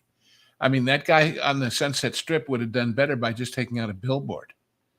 It's a rare point. Lose self-respect now. Ask me how. Oh man, it's by right, the way, let's budget's going up and down. There is some definitely what is it? Elasticity when it comes to the budgets on these shows. That's for sure. The network and the platform. Yeah. Very cool. Do you work with at all with like the people who are doing the content, like just to kind of like see what the creative side? She gets We it. have to work with them, right? Yeah. There is He said she gets it. no doubt Yep, She gets I it do. that it's all swell that you know executives, but can you get me an autograph from a star? Can I go to a rap party and rub shoulders with the star? She knows that's what these guys are selling in their quest for friendship. Hmm. Kind of like see the creative side. Yeah. We have to work with them, right? Yeah. There is no doubt that Disney discriminates against white men when they are hiring and choosing who gets promoted. We heard that from Michael last week in Disney Tapes Volume 1, and Saurabh confirms it here. So maybe there's this juxtaposition between corporations, especially in entertainment, that say, you know, we want diversity and all these things, but then in reality, But it's a number, like, you know, like I've done the reports for diversity inclusion. They make us do it every year, saying, okay, like look at your shows, tell us the diverse cast, all crew members are in there. So you've seen the number count go up. And I'm like, yes, it's gone up, but I feel like that's like a forced metric. There's also a slight glass ceiling for that. I feel like there's a glass ceiling. It's not quite like been breached yet. You're not going to see a CFO really I guess, for lack of a word, non-white, non-Jewish. what's included in the diversity like columns? Like, so they'll say, like, is the cast diverse? They have like a lead cast member who's like of color. Do they have like a cameraman, or do they have like a director who's of color? So that way we're good. That I can say. Like, I've seen a lot of directors, people who are of color, getting opportunities. And as a writer, People of color. Yeah. What?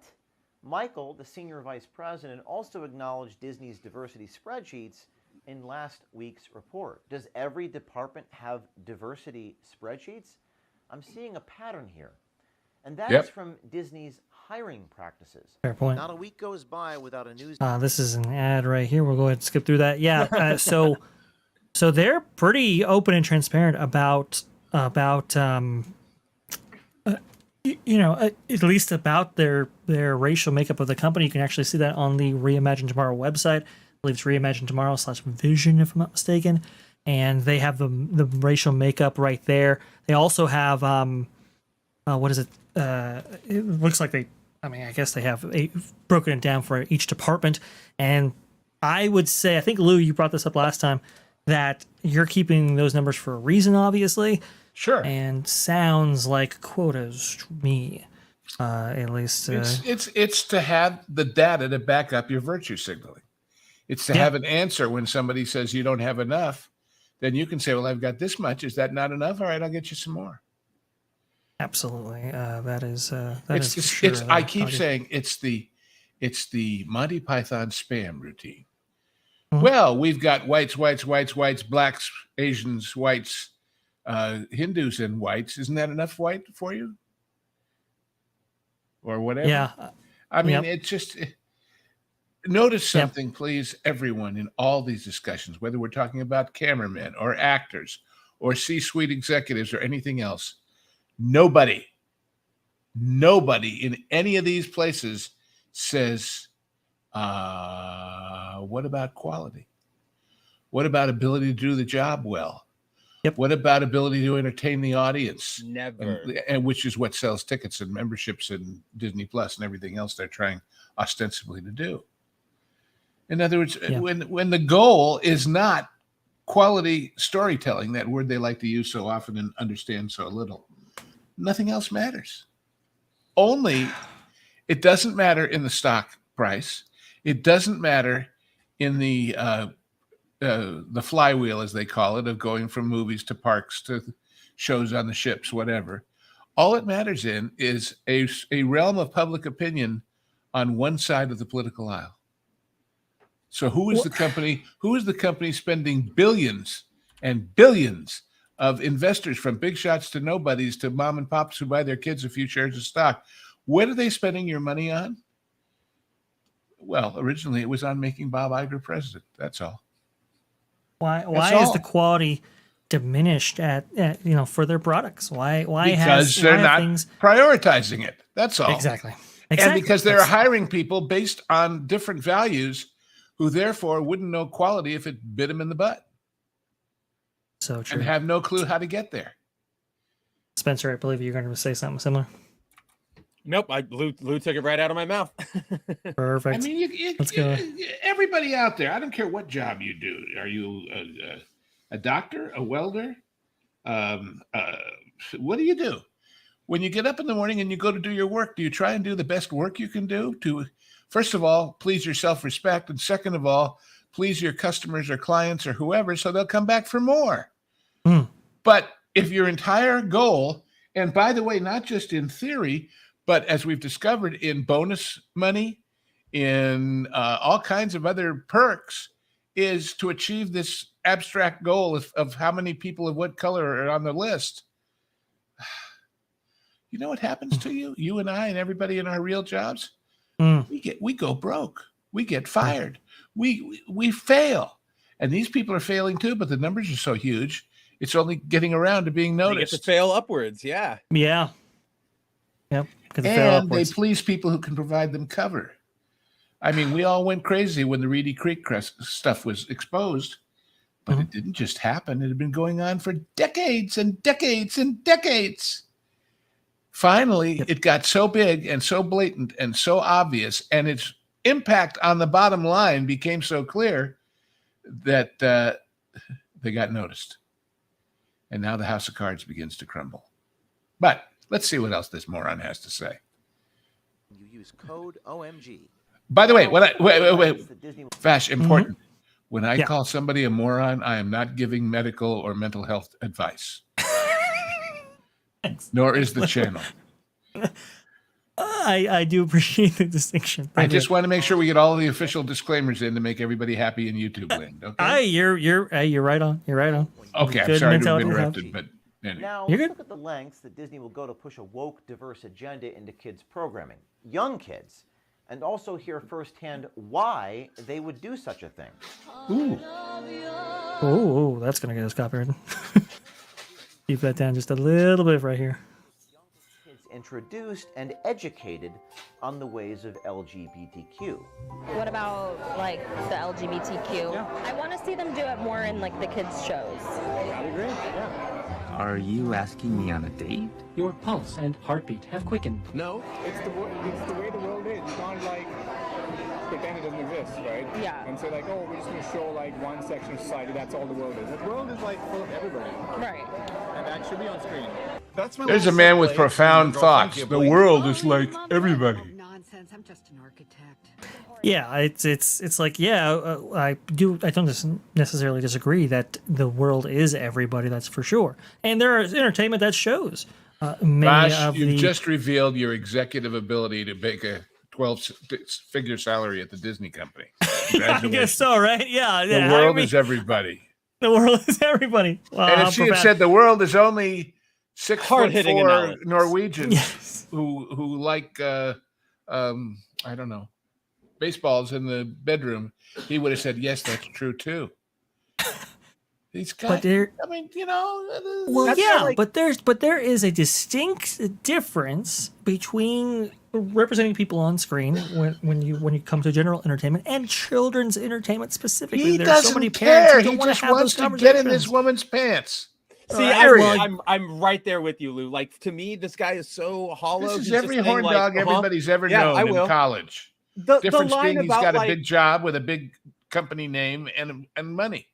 Yeah, it's that line about like, what about the guy who manages the producers? Like that right there just makes me go, oh, he will say and nod to anything. Well, and it doesn't even, very true. He's not even really like, at least in this part, he's not really saying anything. It's like, what are you like? She's going, oh, do you want like I would want to see it in more LGBT stuff and kid stuff. And he's not saying, well, we know Disney has this big plan for this, or ooh, we're actually working on that. He just goes, yeah, me too.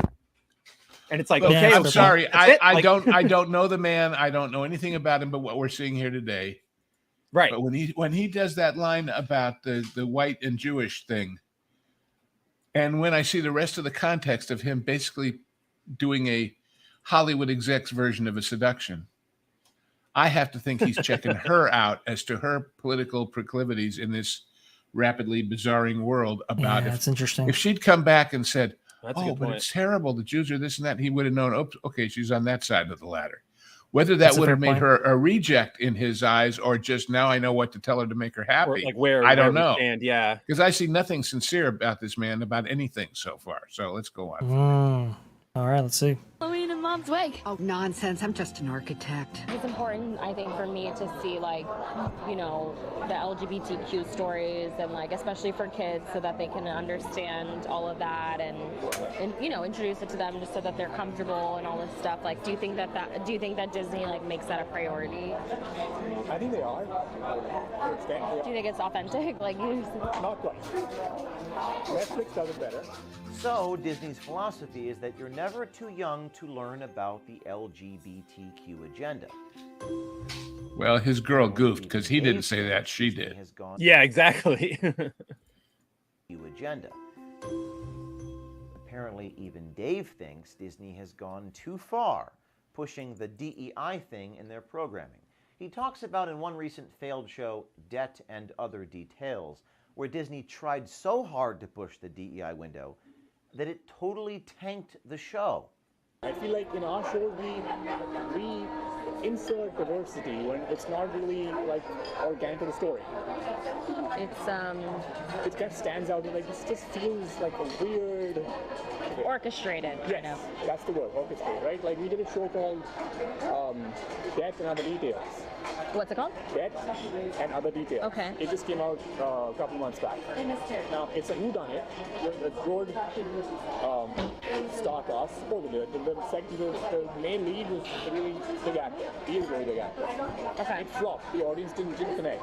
According to Dave, the cause and failure of one of Disney's many flops was again attributed to trying to force DEI into programming where it was not only out of place, it was highly inauthentic. Sorry about that. I just looked up the show. That's the first time I'm hearing about the show, by the Yeah, way. I've never heard of this show. I've never heard of this show. I mean, What about those 3 people listed as the top cast? Are they big stars? Are they big actors? Violet, Who even are they?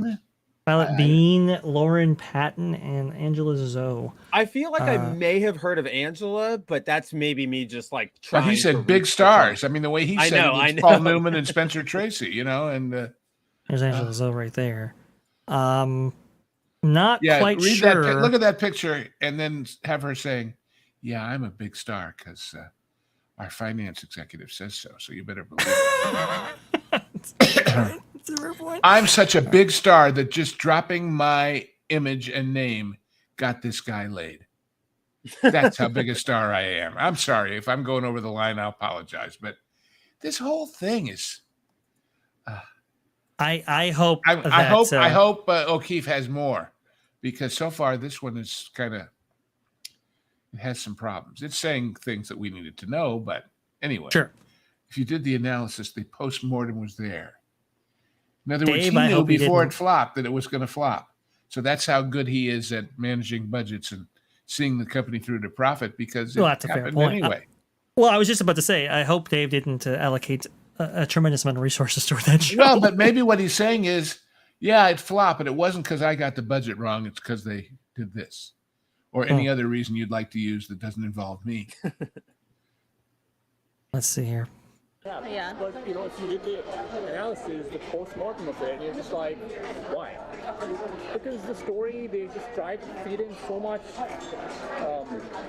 diversity, and they took away from what could be authentic. It just didn't feel authentic. And the characters felt like, oh, they're trying to hit a box. Like, there's one lesbian character there, there's one like African American, there's one Indian, there's one Chinese, there's one this. But it just felt like these people would never be together in that setting. You know what I'm saying? Wouldn't you have liked to be a fly on the wall in that meeting, just watching the guy with the DEI checklist? Chinese, check. African American, check. Lesbian, check. Indian, check. Yes. It's just like, it doesn't feel authentic. I'm like, that's the word you guys are missing. Authenticity, you know? Like, when you're doing a show, it's got to feel real. It's got to feel like, wow, this is like the way it is. Really? At what point do they realize that DEI just isn't working? For the audience or for the shareholders? On top of all of this, Disney executive Dave even tells our undercover journalist how he feels Elon Musk doesn't believe in free speech and is only out there to seek attention. Something that was like, obviously there's all this drama with Bob Iger and Elon Musk and like all this stuff, and like I was reading something because people have come down on Disney. He does stuff for like publicity. Okay. Like, but it works for him. So I don't take what he says literally. Like Elon believes this. Do you think he actually believes in free speech? No. He doesn't. Right. So his biggest thing was, I want free speech, right? Right. People joined Twitter and started impersonating him. He blocked those people from Twitter. Now, How dare they? how's that free speech? Yeah. So I'm like, you're the owner, you can make up rules as you go. Like, Oh, free speech means anything. God. Free speech. If I want to impersonate you, I should be allowed. Right? That's your whole speech, right? Yeah. Unfettered access to whatever you want to say. What do you think Elon's motive is? Attention. Attention? You think he cares that much about attention? He's a narcissist. All he cares about is he's got big ego. He's feeling that. People like him love spotlight. He wants to be in that news. He wants to be in the front page every day saying, Elon Musk did this, Elon Musk said that. That gives him energy. I've seen people like that. I am people like that. You know, like, they love that energy. They thrive on it. They want that spotlight. I've had it. Huh. Okay. So that's interesting thing right Well, there. And you could see that he was genuinely tend to passionate agree about with that. Oh yeah, that's all his true feelings. He just doesn't Yeah. see the mirror holding up in front of himself. Oh, that's a fair point. Look, this guy comes from a business background. Mhm. He's a money guy. He's a budget guy. That's what he does in life. Good or bad, I don't know.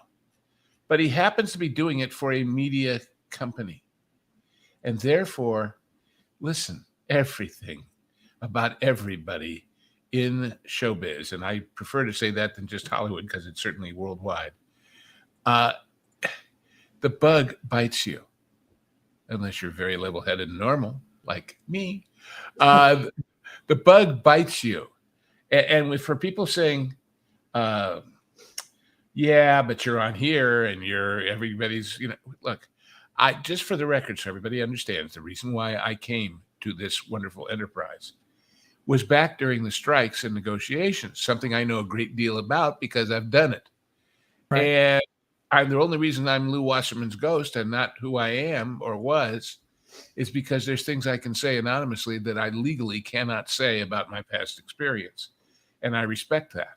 Not that somebody's going to come throw me in jail or sue me, but I just respect the obligation I took on to be discreet about certain things. But the point is, I was here to provide information that you guys, as good as you were, either didn't have or were getting wrong about how these things really work when the doors close and the people get to working. And so I've seen guys like this a million times. And let me tell you something. Nobody, never mind their particular object in this encounter with this young woman and what they want out of that immediately, because obviously, let's face it, between him and Giordano and all these other people, haven't seen anybody looking for Mrs. Right, have you? Haven't seen anybody looking for a relationship. They're looking for the thing that everybody looks for since the planet began. But you can't get that by saying, I'm the guy that did the budget on Moana or whatever. That's not sexy. It just isn't. And so when he said, well, we do the thing, but we have to balance the episodes, what he means is when they do one like this last one, when there was 25 minutes, and they do one that's 54 minutes, and one has a big fight and one has people talking, yeah, they've got the total budget for the 8, but how they allocate it has to balance out, in theory. Yeah. Unless the whole thing doesn't balance out, in which case it's not at his level to decide. All he can do is say, this is the problem, and then they solve it by not solving it or solving it. I don't blame him for that. But my point is, everything that he's saying is, if you think this is hot, I'll say it. If I feel he's better than the other guy at putting out little feelers on particular subjects and kind of judging his audience. And for all we know, that skill, which is a considerable skill and which is certainly a valuable skill, is how he got where he got on the business side too. That he's a good listener and a good questioner, and therefore he can kind of see where the other person would like it to go to get to the result he wants. But I think it's true. I think his comments about Elon, though, that really kind of stoked the fire. You could see that those feelers were a little bit different. Well, remember though that she brought Elon's name up first, and he thought, well, she mentioned Elon and Bob, and I've already done some stuff about Bob, maybe that's a hot point for her, and I can go that way too. And when she adds up the math and has the go no go decision, as you might call it in NASA, well, he got Elon right and he got Bob right, and he's important with actors. And okay, that's all. This is I hate to say it, but this is less information about Disney and more information about how movie executives hunt. Well, and here's the thing, Lou. I mean, I will say this.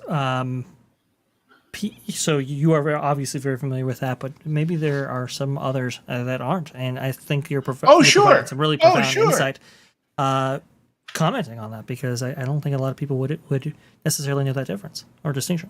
Well, I don't know. I think this one is not as valuable or as good as O'Keefe has been, and I hope will be in the future. That's all. It's got little stuff, but it's got the buzzwords of white and Jewish and whatever that are the headlines of this episode of this series are buzzwords, whether they're said by Disney or O'Keefe or you or me. They just are. Right. But I have to take all this in the context of the current conflicts in the world. That's fair. And that this is a guy, if this was happening during the Gulf War, he would have said, well, we try to avoid Hussein, or whatever. So, yeah, business transaction. There you go. Exactly right. Let's see what LC has to bring to the table. I want to see what else. OMG. Yeah, now let's get back to Disney's discriminatory hiring practices. Just when you thought there is no way Disney will hire you if you're a white man, Disney Dave tosses us a curveball.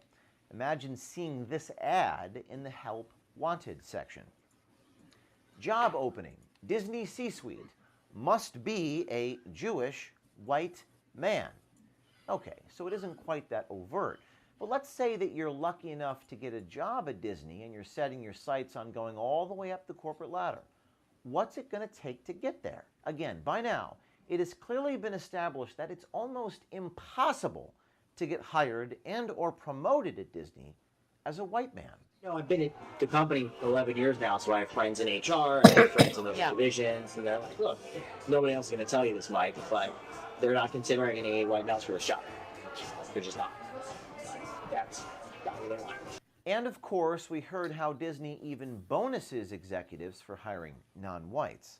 There's literally like a percentage of my bonus at the end of the year is theoretically based on whether I have hired, supported, mentored people who bring diversity. What kind of mentor? What do you mean? Like if I've done things to help further the careers of people who bring diversity. Oh, wow. That's hiring them or helping them to get promoted or mentoring them. That is until you apply for a job in Disney's coveted C-suite where their top executives hang out. Though Disney makes a big show of pushing diversity, equity, and inclusion across middle management and even in their casting and staffing of their productions, Dave Macker claims that Disney has a glass ceiling. When you get to the top, and you have to be a white Jewish man if you want a shot at making it into the C-suite. It was really cool to hear that, that they take that into consideration, like, bringing in people from diverse backgrounds and that kind of thing. There's also a slight glass ceiling for that. I feel like there's a glass ceiling. It's not quite like been breached yet. You're not going to see a CFO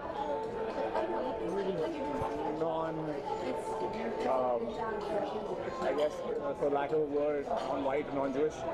Dave goes on to point out that the tech industry is run by Indians and the entertainment business is run by white Jewish men.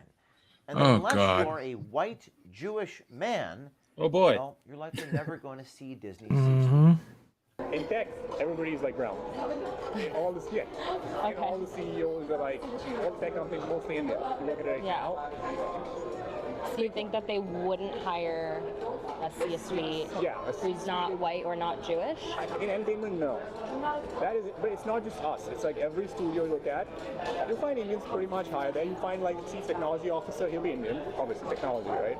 He even claims that a very well-qualified Haitian Hispanic woman who had rapidly worked her way up the Disney ladder left the company, acknowledging that she likely had no future there, oddly enough, because she wasn't white, Jewish, or man enough. She was like Haitian and Hispanic.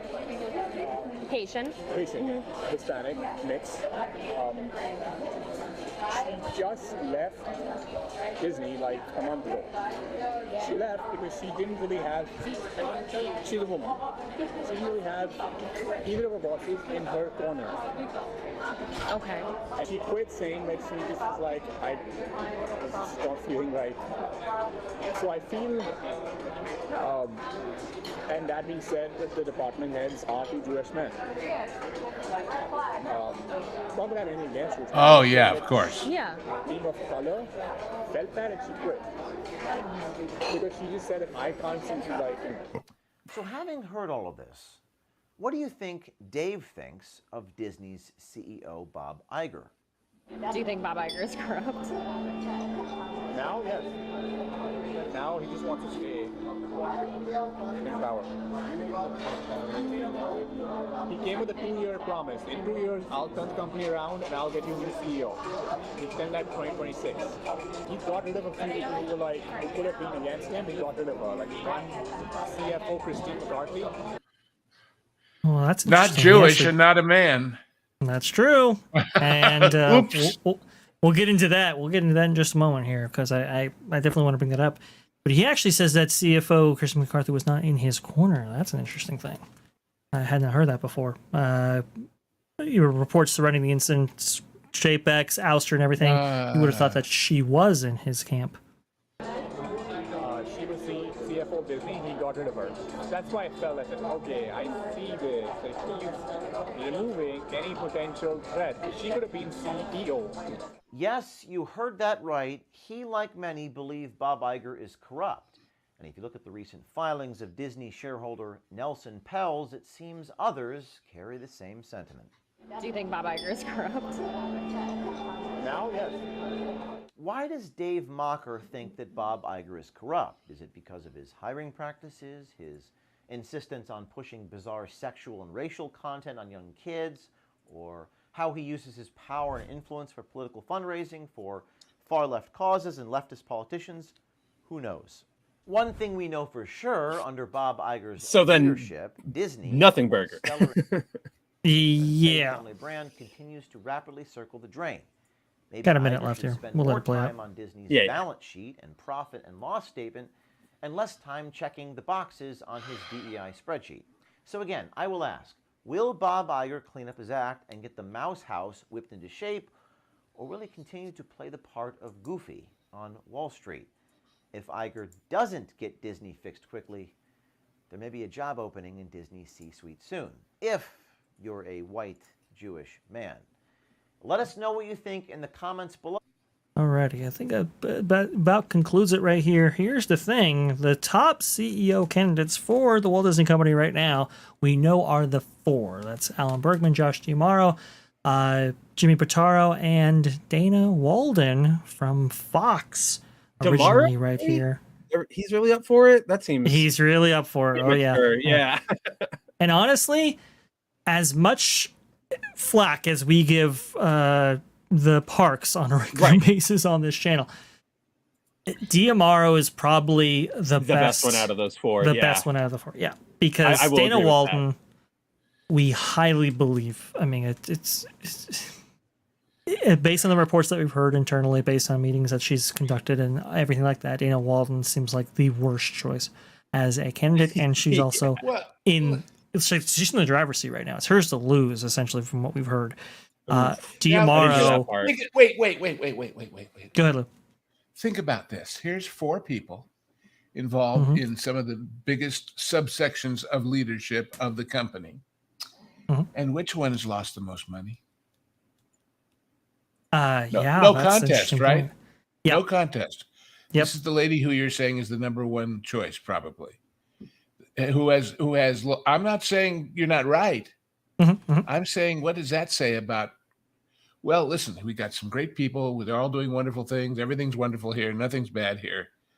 but let's pick the person who's lost us the most in the division that, in theory, drives all the other ones. That's who we need in charge.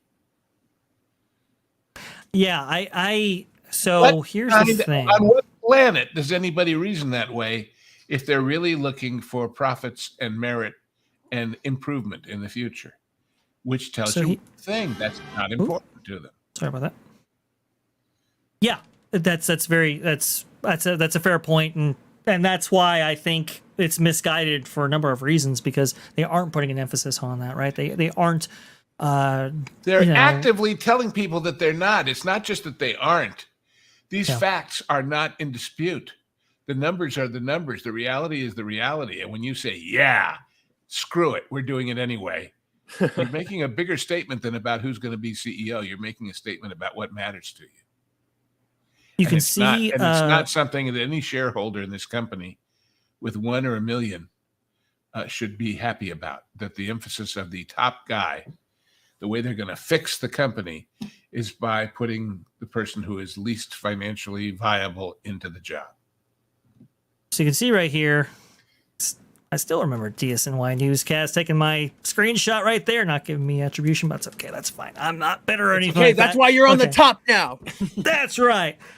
So this was a video that came out in 2023 by, let me just see here if I can find the name of, DLP Report. We actually talked about them early in the channel right here. And you can see this is March of 2023. You can see Josh Duhamel right behind Bob Iger touring.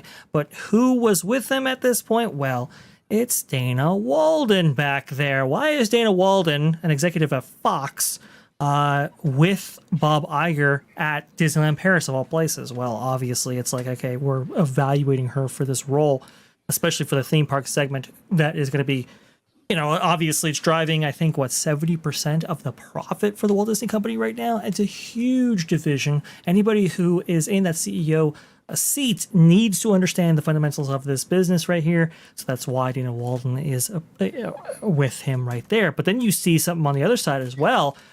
You see Bob Iger, Dana Walden, his wife, Alan Bergman, and Josh Duhamel at the Oscars. Interestingly enough, this was at the 2023 it's all buddy version buddy of those awards. Yeah, No, all buddy buddy. So it's not so about they're definitely buddy in buddy. the top spots here. It's about their warming up to run the divisions they aren't as familiar with. Honestly, they are. Yeah. Yeah, Really, they are. We've got them all. Just because they only run one part of it doesn't mean they're not understanding the others. We've got Dana at the parks and Josh at the Oscars, and so we're all just swell. Well, let me tell you something. If Josh tomorrow gets to go to the gypsy wagon at Dark Universe, Mystics, and gets his fortune told, they're going to say, Tiana was a bad piece of fortune for you, timing. Oh man, yeah. Even to the degree that he had nothing to do with it. If he had nothing to do with it, him flopping this way when he's under consideration for this job is, as they say in mystic circles, bad juju. That's a fair point. I mean, it was under his watch, so obviously, he gets a little bit of that blame. I would say he gets a little bit of the shrapnel. Apparently, a lot of people believe that Tom Staggs, one of the reasons why he did not make that he was not chosen to be CEO, is because of his performance with the next gen project at Walt Disney World. The the $1 billion implementation of My Magic Plus and all that, Fast Pass Plus and all those integrated systems there. Apparently that was botched. And look, a lot of it wasn't under his reign. It was under actually Jay Rasulo, which is interesting. However, I take a more nuanced approach there. I think Ike Perlmutter had a lot more to do with that than people give him credit for and all that. But you can definitely see that there is an argument to be made about, okay, well, if it falls under you while you're there, do you necessarily get blamed for it? We now see Josh Duhamel, he's rebranding Genie Plus into, Lightning Lane, multi-lightning lane or whatever, and single lightning lane, making that process more complicated. But obviously he's looking for more revenue from that division. We have seen Josh D'Amaro make a lot more appearances and a lot more mainstream media articles out there, kind of going on the, what do you want to say, the campaign trail, so to speak, in order to, The heighten up goodwill his status tour, right yeah, there. like the publicity tour, if you will, almost. Right. Exactly. But I am, that's the thing. I think Dana Walden's got it, because I think we heard a talk about a glass ceiling right there. I think the ultimate glass ceiling that Bob Iger would like to break is selecting a female CEO to be the head of the Walt Disney Company. I remember hearing conversations about that actually almost 10 years ago now, but with another executive at Disney that's not featured on this list anymore. That was Kathleen Kennedy back in the day. If people can believe it. I remember that. Kathleen Kennedy was in the mind there.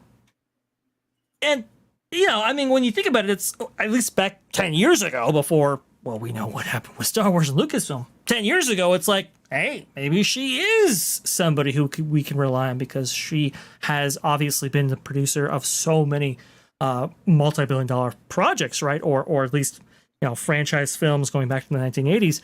Maybe she would be appropriate for that role. Off the lift. Exactly, right?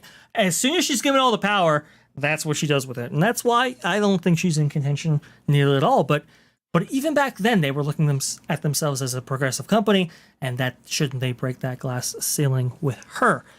You can see some of the other candidates throughout the line here. We have CFO Christine McCarthy there. We have Tom Staggs in your lower left quadrant right there. We have Kevin Meyer just below Christine, and then Dana Walden there. I think Tom Staggs and Kevin Meyer should be running the company, honestly. I think they're the best candidates of the whole gambit right there, but they're at Candle Media right now. And so the only way they could be included into this is if they're purchased outright. I don't think the problem is that this is the list. The problem is not a glass ceiling within Disney. It's that they're only considering people from within Disney. Yep. The only way this company gets saved, really, is to go totally outside and totally not even necessarily a movie company or a theme park company, because a lot of them won't take the job because they saw what happened at Chapek, and they've been there, done that in their own careers. Fair point. Question for you, Lou. Do they go because all of these entertainment CEOs are messing up, right? Like let's play devil's advocate for a second. If Disney were to go and say, all right, outside of Disney, we're getting somebody, do they go for entertainment CEOs who are all screwing up, or do they actually branch out into like a more business Wall Street-y CEO? Of course, the latter, because it's not that they are entertainment people that they're screwing up. It's that they're stupid, bad people in entertainment that they're screwing up. Again, that disclaimer, I'm not a doctor. I don't even play one on television. But, I have to stand up for all the good, decent, honest, and sincere and qualified and talented people in entertainment who aren't like these schmucks. I'm sorry. Right. And yes, you can be a multimillionaire and a big executive with a massive company and still be a jerk. Honest, you can. When Harry Cohen, who was the boss of Columbia, died, and the funeral drew thousands of people, some wag said, "Well, it's showbiz. If you give the people what they want, they'll show up."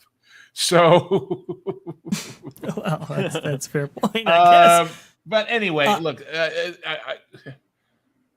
when you say they, who are they going to pick?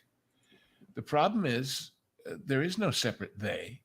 Everybody in charge and everybody on that board and everybody in the chain of command is warped. Talk about corrupt. Is not just corrupt by their self-interest and their cliquishness and all that. Yeah, their experience. If any of them was any good at all, they would have learned from their mistakes.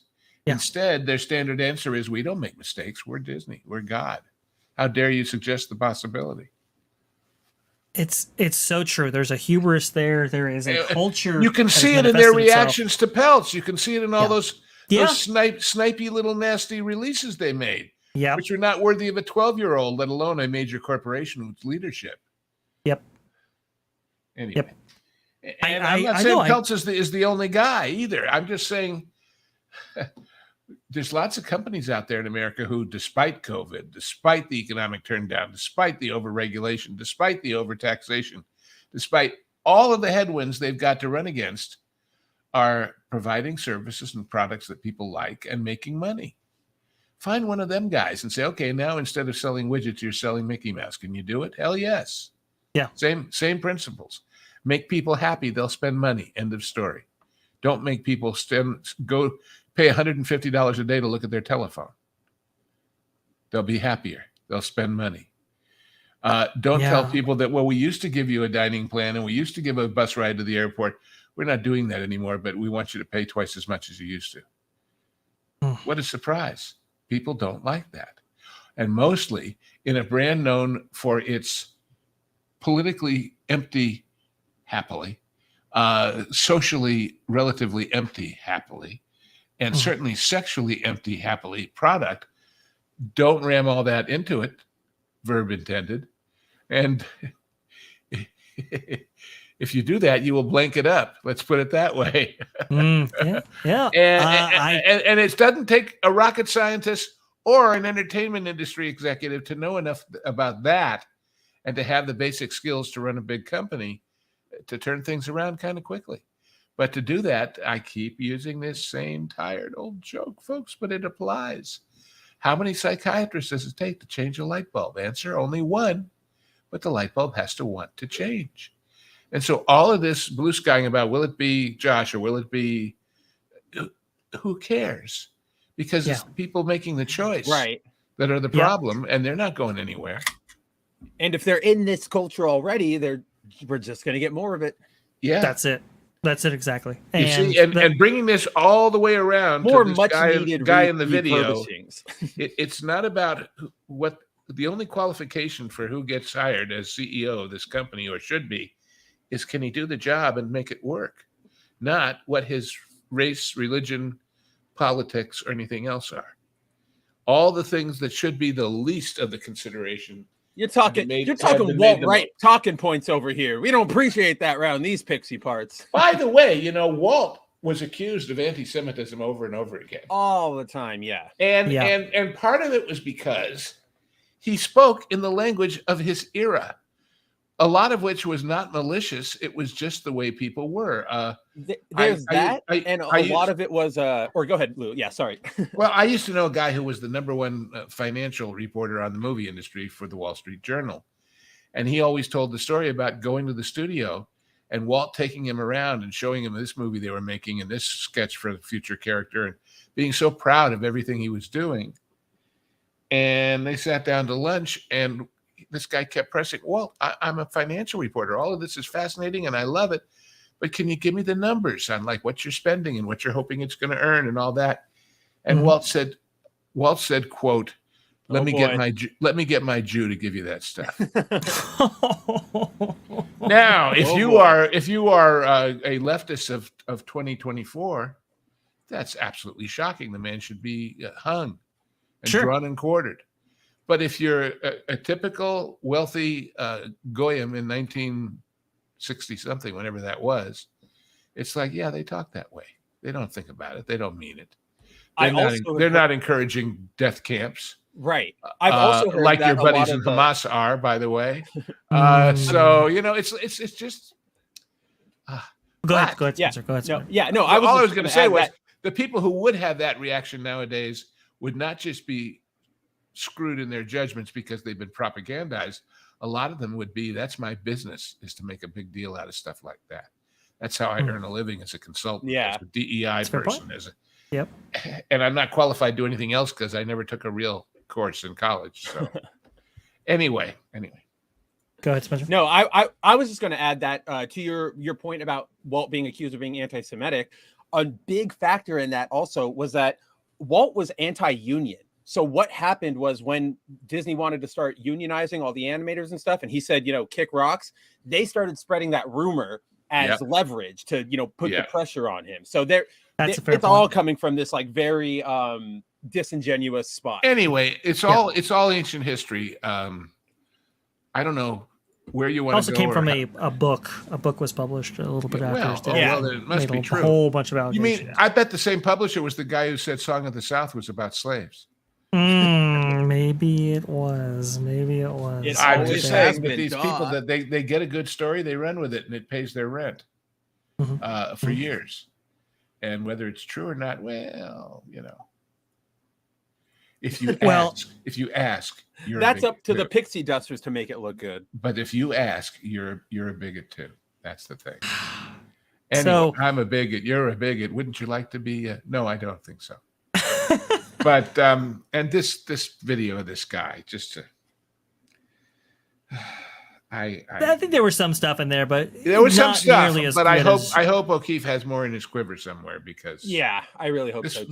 This one was a whiff, as they say. Well, you could tell why he went with Michael first, right? Because I think there was a lot of stuff there that was like, whoa. But see, I would have started with this one first and then dropped Michael, because like now he started off so big, it's like, whoa, everything Michael dropped was crazy.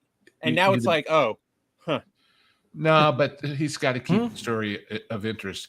By the way, the speculation on, well, why did he bother with that stupid thing where he confronts Michael and chases him down the strip? Because it didn't have any new content. This is why. Because he looked at it and said, my next one's kind of soft. I need something so here. I better put something else to keep the thing bubbling. So anybody who watches this and says, what, he's a jerk, so what? It didn't prove anything or much, can respond by saying, yeah, but did you see the previous guy? And that'll take him back to that, and it'll keep the story alive. One problem with being in the undercover journalist biz is you only have what they tell you. Yeah. And if the guy, for either he's smart and doesn't want to, or he's just naturally more protective because he's smarter in general, you're stuck with whatever he says, whether you can make it into something or not. Look, I would like to formally announce that although I'm retired and happy, candidacy, as a white Jewish man with some experience in the industry, I'm available. So, and by the way, I therefore, by virtue of this guy's one person's testimony, I have higher qualifications for the job in the real world than Josh or Dana or any of these other people, because I've got what they're looking for. All of you zillionaires, here's a retired old fart in Tennessee who's ready to tell you, ha ha, I won. And if I don't now that I've made it formal to the world, then we know this guy is full of it, because let's go ahead and start that campaign, chat. Lou for CEO, I think is going to be Lou for CEO. I can see all the advertising copy now. That's it. And it's by beautiful. the way, and it could be so progressive. The first life challenge CEO. Come on, Disney, you want this. Yeah, Ghost. We never had a Ghost CEO before. That's true. Very underrepresented demographic. Had a Ghost host. Ghost host, right? Only take the job if Paul Frees imitators do my voice in all the intros to the Disney show. There's no turning back now. There you go. There you go, right there.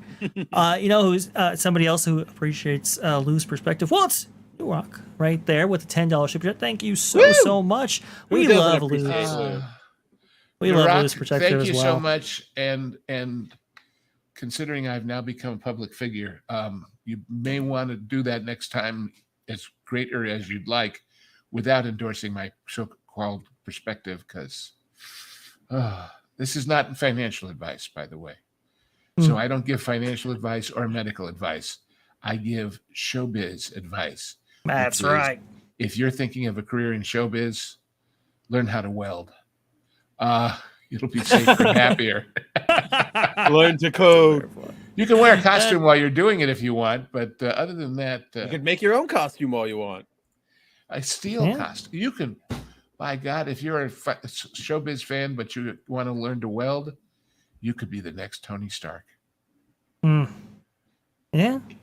There. And caves don't cost much as workshops, especially in those countries.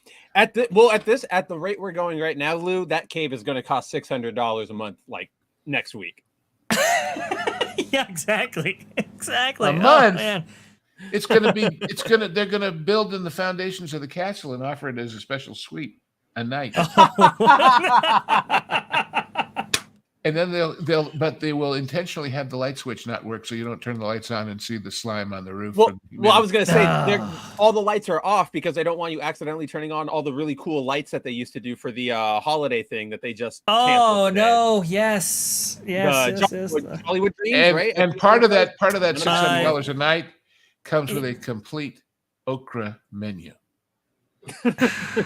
It animates when it's being served to you. They pick up the cloche and the okra in there waving back and forth, and the waiter says, count them. There's 43 animatronics in your suite. The Castle Dream Lights, I believe is what it was called. Dream Yeah.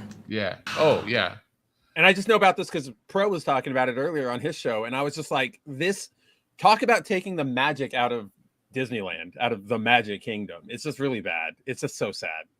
It's so sad. Pathetic. It's so sad. Here you go. I thought I was sharing my screen there. It's so sad that they took this away. It was so good.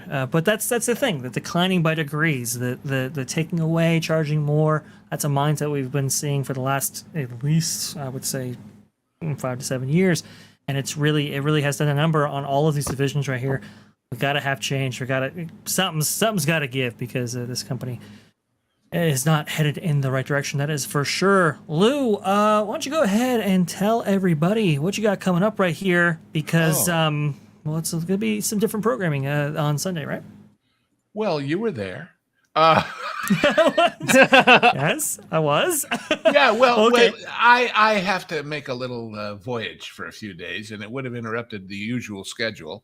So I said, how about we do a double header? And part of it live, part of it not for the second one. And I think, I don't know, the complication of us recording half and then the other half. And that's your editor's brain working. Mine is simpler. We do this great show, and it's on at 2:00 on Sundays, and it will be again this next Sunday, even like it was this last Sunday. How's that? Simple enough? Simple and then enough. On the other side of the house, I see where just today, while we've been talking, Pro put up our latest local hero, our latest genre guys for all members on the Pro show. And then, of course, the ones that come off of Sequester wind up here. And what was the most recent one you put up here? I forget. Mad World. That's right. Mm-hmm. So if you've never seen Local Hero, please, even if you don't watch our show, even if you wait to become for it to be on the T3PO public domain, golly, it's such a all know Lauren, and you know that Lauren is fierce in defining things. Lauren called it a cozy movie, and that's what it is. and fell, as I knew he would, madly in love with it. And anyway, that's a great thing. And then we also recorded a second one this past weekend when we record these things. So there'd be one here when I'm not. And that next one will be The Undefeated, which is John Wayne, Rock Hudson, the Civil War, and fun, and good guys and bad guys, and 3,000 horses. If you like horses, you'll like that movie. Oh. So, and then after that, we'll do more. And the next one that will be on T3PO, coming over from the Pro channel, is going to be Action Jackson. So that's the original or the. I believe you tell us.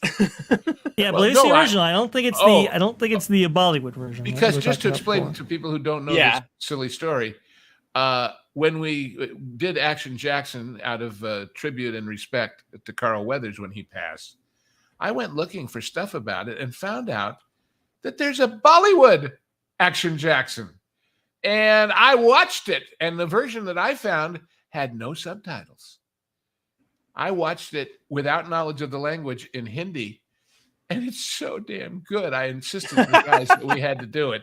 And now, by the way, it is available. It's free on YouTube with no subtitles the way I did it. But now I found that Amazon has a disc version of it if you're desperate. But I don't think you need to know the story. You just need to know that if in one movie you combine really wonderfully, violently great fighting and action and wire work and explosions and guns and bombs. And then everybody dances and sings. A perfect film. And that's just the opening. Yeah, it's an amazing thing. And the original is a good movie too. Not a great movie, I don't think, but a good movie. Just a little sign of the times. One of the things we found in the original movie, the house that Craig Nelson as the bad guy has as the evil mafia guy was not in Detroit where the movie takes place. It was in an area near Pasadena. And I looked it up on Zillow.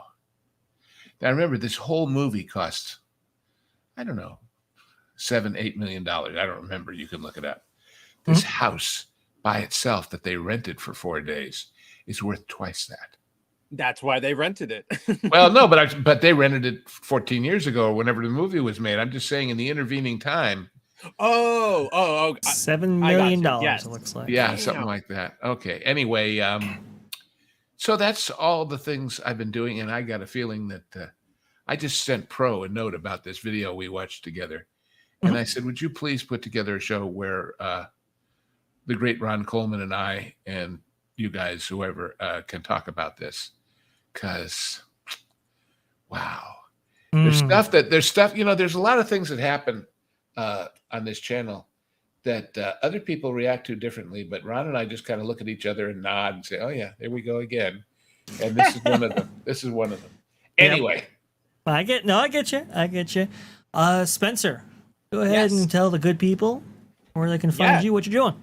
Well, as always, I want to thank you guys for having me on. It is always a pleasure to hang out with Lou, with Vash, with Ron, with everybody else who was on. I know we've had people coming in and out, and I don't know if I'm going to hit all of them, but I love hanging out with you guys. Best community ever. It's always an honor. As for me, you can obviously catch me on Twitter at KabutoWriterMav. You can catch me on boundingintocomics.com every day where we're making new stories all the time. You can catch me personally on my own YouTube channel, 5 p.m. Fridays. I host a live stream, The Good, the Mad, the Ugly, where I kind of just kick back, hang out, and talk about more niche topics that we might not get to around the sphere. So things like anime, tokusatsu, video games, that kind of stuff. If that's up your alley, come hang out. And then speaking of video games, tomorrow, I guess, do I announce this? Do you announce this, Vash? I don't really know who should announce it, but it's been so you can. It's big. It's been announced. It's been announced. I just wanted to. I didn't know if you had a copy you were going to say, Vash, but yes, tomorrow we are launching That Game Place, the video game sister site to That Park Place. We're going to have a launch. We're going to have our first video up tomorrow, our first live stream up tomorrow. It'll be me, Jonas, Nolan Thunder, Culture Casino, bunch of other people who are still coming in and out. So join us. I hope to see you all there, and I'm excited. I 100% agree. Huge debut of this new channel. I'm so glad that you actually came on to highlight that, because I really wanted someone to represent there. Sent the link out to Culture, but he's always doing crazy stuff, right? He's so popular. So popular, but That Game Place, we're very excited about this. We have the whole team kind of rallying around this amazing new platform, because when you say the whole team, I should note that as a old fart retro gamer, someday when they do a retro thing on my game, which is Civilization 4, to show you how old fart I am. Oof, yes. I might do a guest shot, but otherwise this is what I'm just going to admire from afar. So thank God there aren't enough hours in the day. Yeah, I mean, it's you know what? We, for as much as we do, we never really had a place to actually cover gaming content like exclusively. We would integrate in some of the other platforms, some of the other shows, but to have it have a home somewhere, it's great to see that Game Place is where people can go for that specific content. So excited to have that as part of the network. And Spencer, so glad to have you as a regular contributor on the team, because we love your insight. We love your. And I love all you guys. I'm excited. I love all the missions, all the content. Guys, subscribe to everything, and tune in tomorrow. 100%. One more super chat right here before we sign off. This is New Rec again with the $10 super chat. Doer Beverly Hills Cop. The whole Stallone cast for it and all. It all sounds funny and could be a fun ride. Yes, that is something we will. Still can't believe number 4 is coming out. I know, right? It's crazy. crazy stuff on the way. Crazy stuff happening in the realm of entertainment. Thank you so much, guys, for watching. Thank you so much, guys, for your super chat right here. 3.5 hours. It's pretty crazy. It's the longest stream that's ever been on this channel. It's the longest stream I've ever hosted in my life. I have been standing this entire time. I gotta sit down. And you guys, well, if Mr. H is still streaming, you'll be redirected there. If not, well, and there you go. Spencer, thank you so much for joining us. Lou, thank you so much for joining us. My pleasure. We will see Thank you you. all, guys, later. Take care. Take care for sure. Let me just see right there.